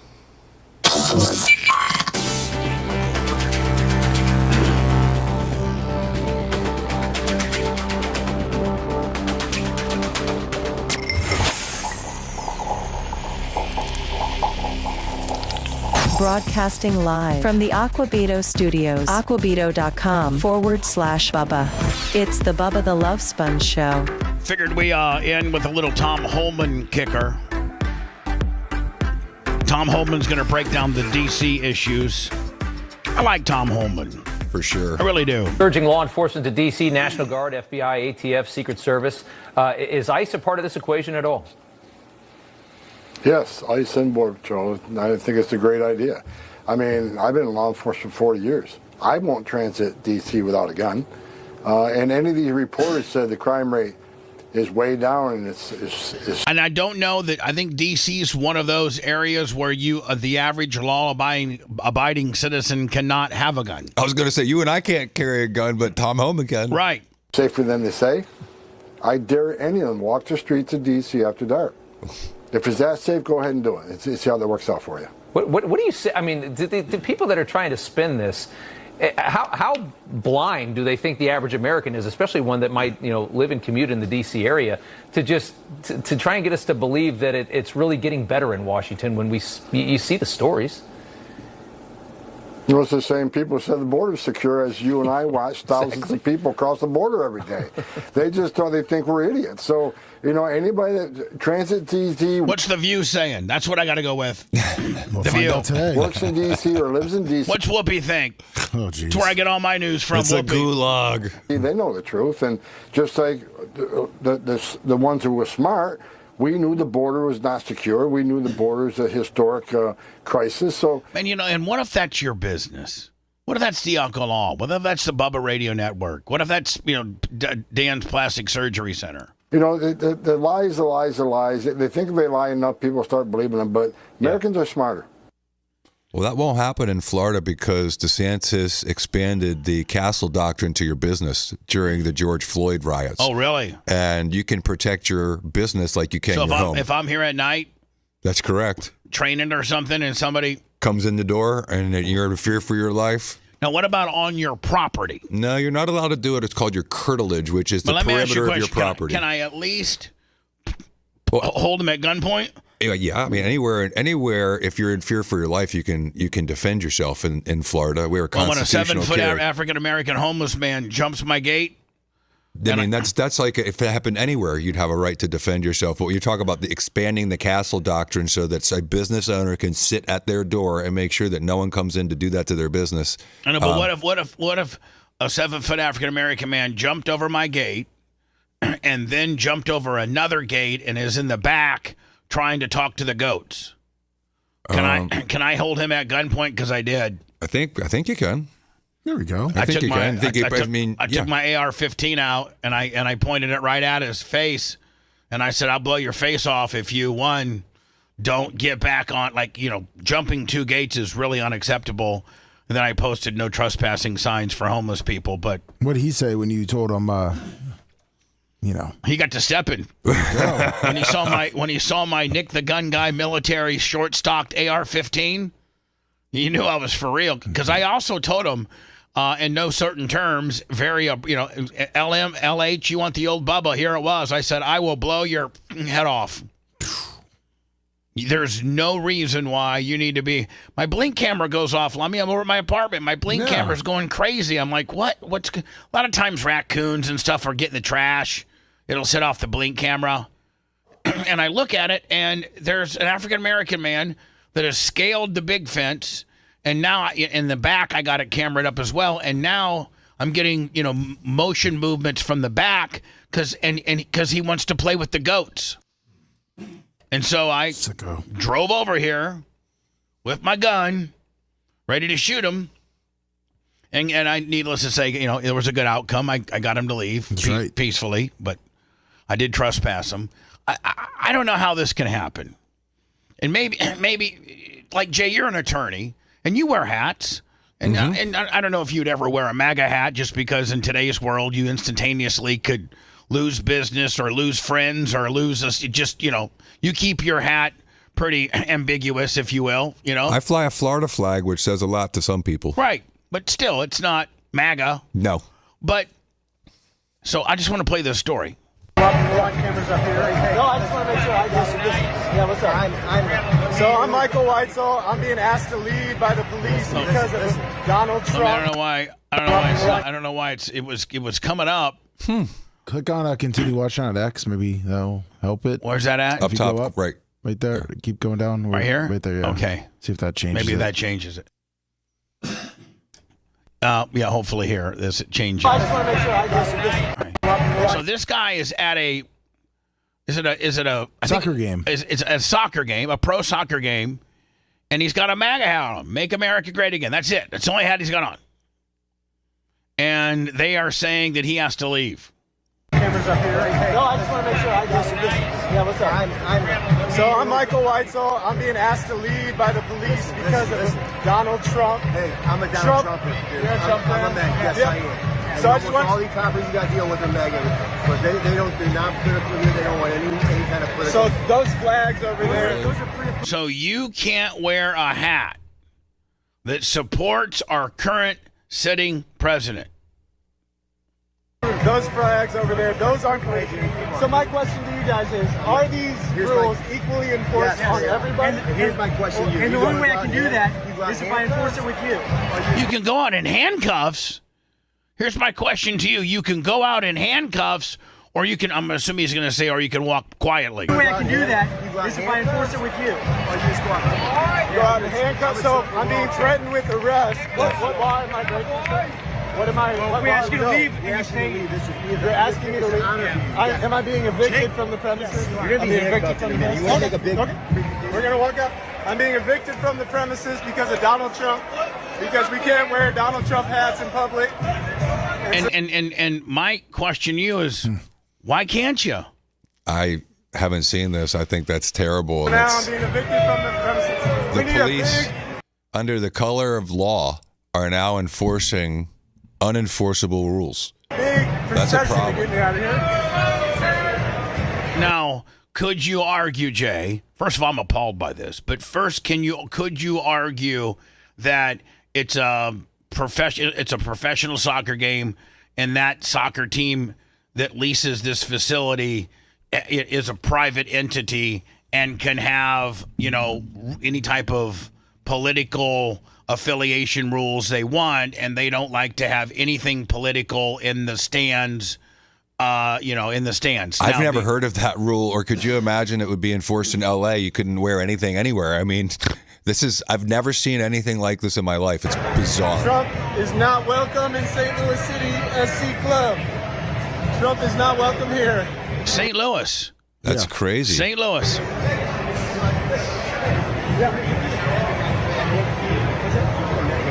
Meanwhile, St. Louis is an absolute crap hole to live in. The home of, a suburb of, remember Ferguson, all the problems they had there? And you're worried about looks like a law-abiding regular dude that's watching the game wearing a MAGA hat. What if he was wearing a Bill Clinton hat? Right. Would that be a problem? A Kamala hat? I like Bill. I like Bill, too. Ooh-wee. We're the ones. I'm trying. Than that. I know. We're the ones who don't complain about everything and cry about everything. I know. But if we're gonna do this, we don't want. I can just take the hat off and go back in. If I take the hat off, I can go back in. Yeah. We're already past that. We're past that. Oh my God, we're already. Jay, would this guy have some type of civil liberties kind of deal? Maybe. I think so. I don't know the laws in Missouri, but it seems just for this game. Okay. Egregious. He gets it. He's just following the rules. It's not his fault. But this is the stadium's rules here. Thank you, sir. Hey. So that's what happens if you wear a Donald Trump hat to a St. Louis City Soccer Club game. Thanks for watching. Wow. I mean, but they've unfairly really maligned people that wear the hat. That's why I don't wear one. I mean, I would never wear one. Like you said, would you wear one? No, I would never, because I wouldn't want to subject myself or my family or anything like that. I'm almost afraid to wear just like a I Love America hat. My wife wears Trump stuff constantly. Yeah, well, she's a badass farm girl. She is. So, Jay, thank you for the funding of all the stage phone calls. Seth, thank you for organizing them, getting them all. They were all on script today. Great writing from you. Thank you. Yes. Let me get the information so we can get their checks out to them. And give me those air checks that I need as well. Jay, I'll walk you out, my friend. Thanks for letting me finish. You've been listening to the Bubba the Love Sponge Show, starring me, Bubba the Love Sponge, co-host and show historian Lummet. It's Seth, co-host and president of podcasting. It's Brian Matroni, king of counter programming. You're wiring up. It's Mini Macho. The BRN agent, Thomas Buttoned Up B. Co-host Dr. Dan Diaco Esquire of Council. Co-host J. Diaco Esquire, the Spitting Cobra of Council. Now, time for the legal disclaimer. Exactly. The Bubba the Love Sponge Show is intended solely for the enjoyment of our listening audience. Any rebroadcast, retransmission, or other use of this show without express written consent of the Bubba Radio Network is prohibited. We must dissuade him of this delusion. Until next time, always remember. I'll repeat hello. I'm back.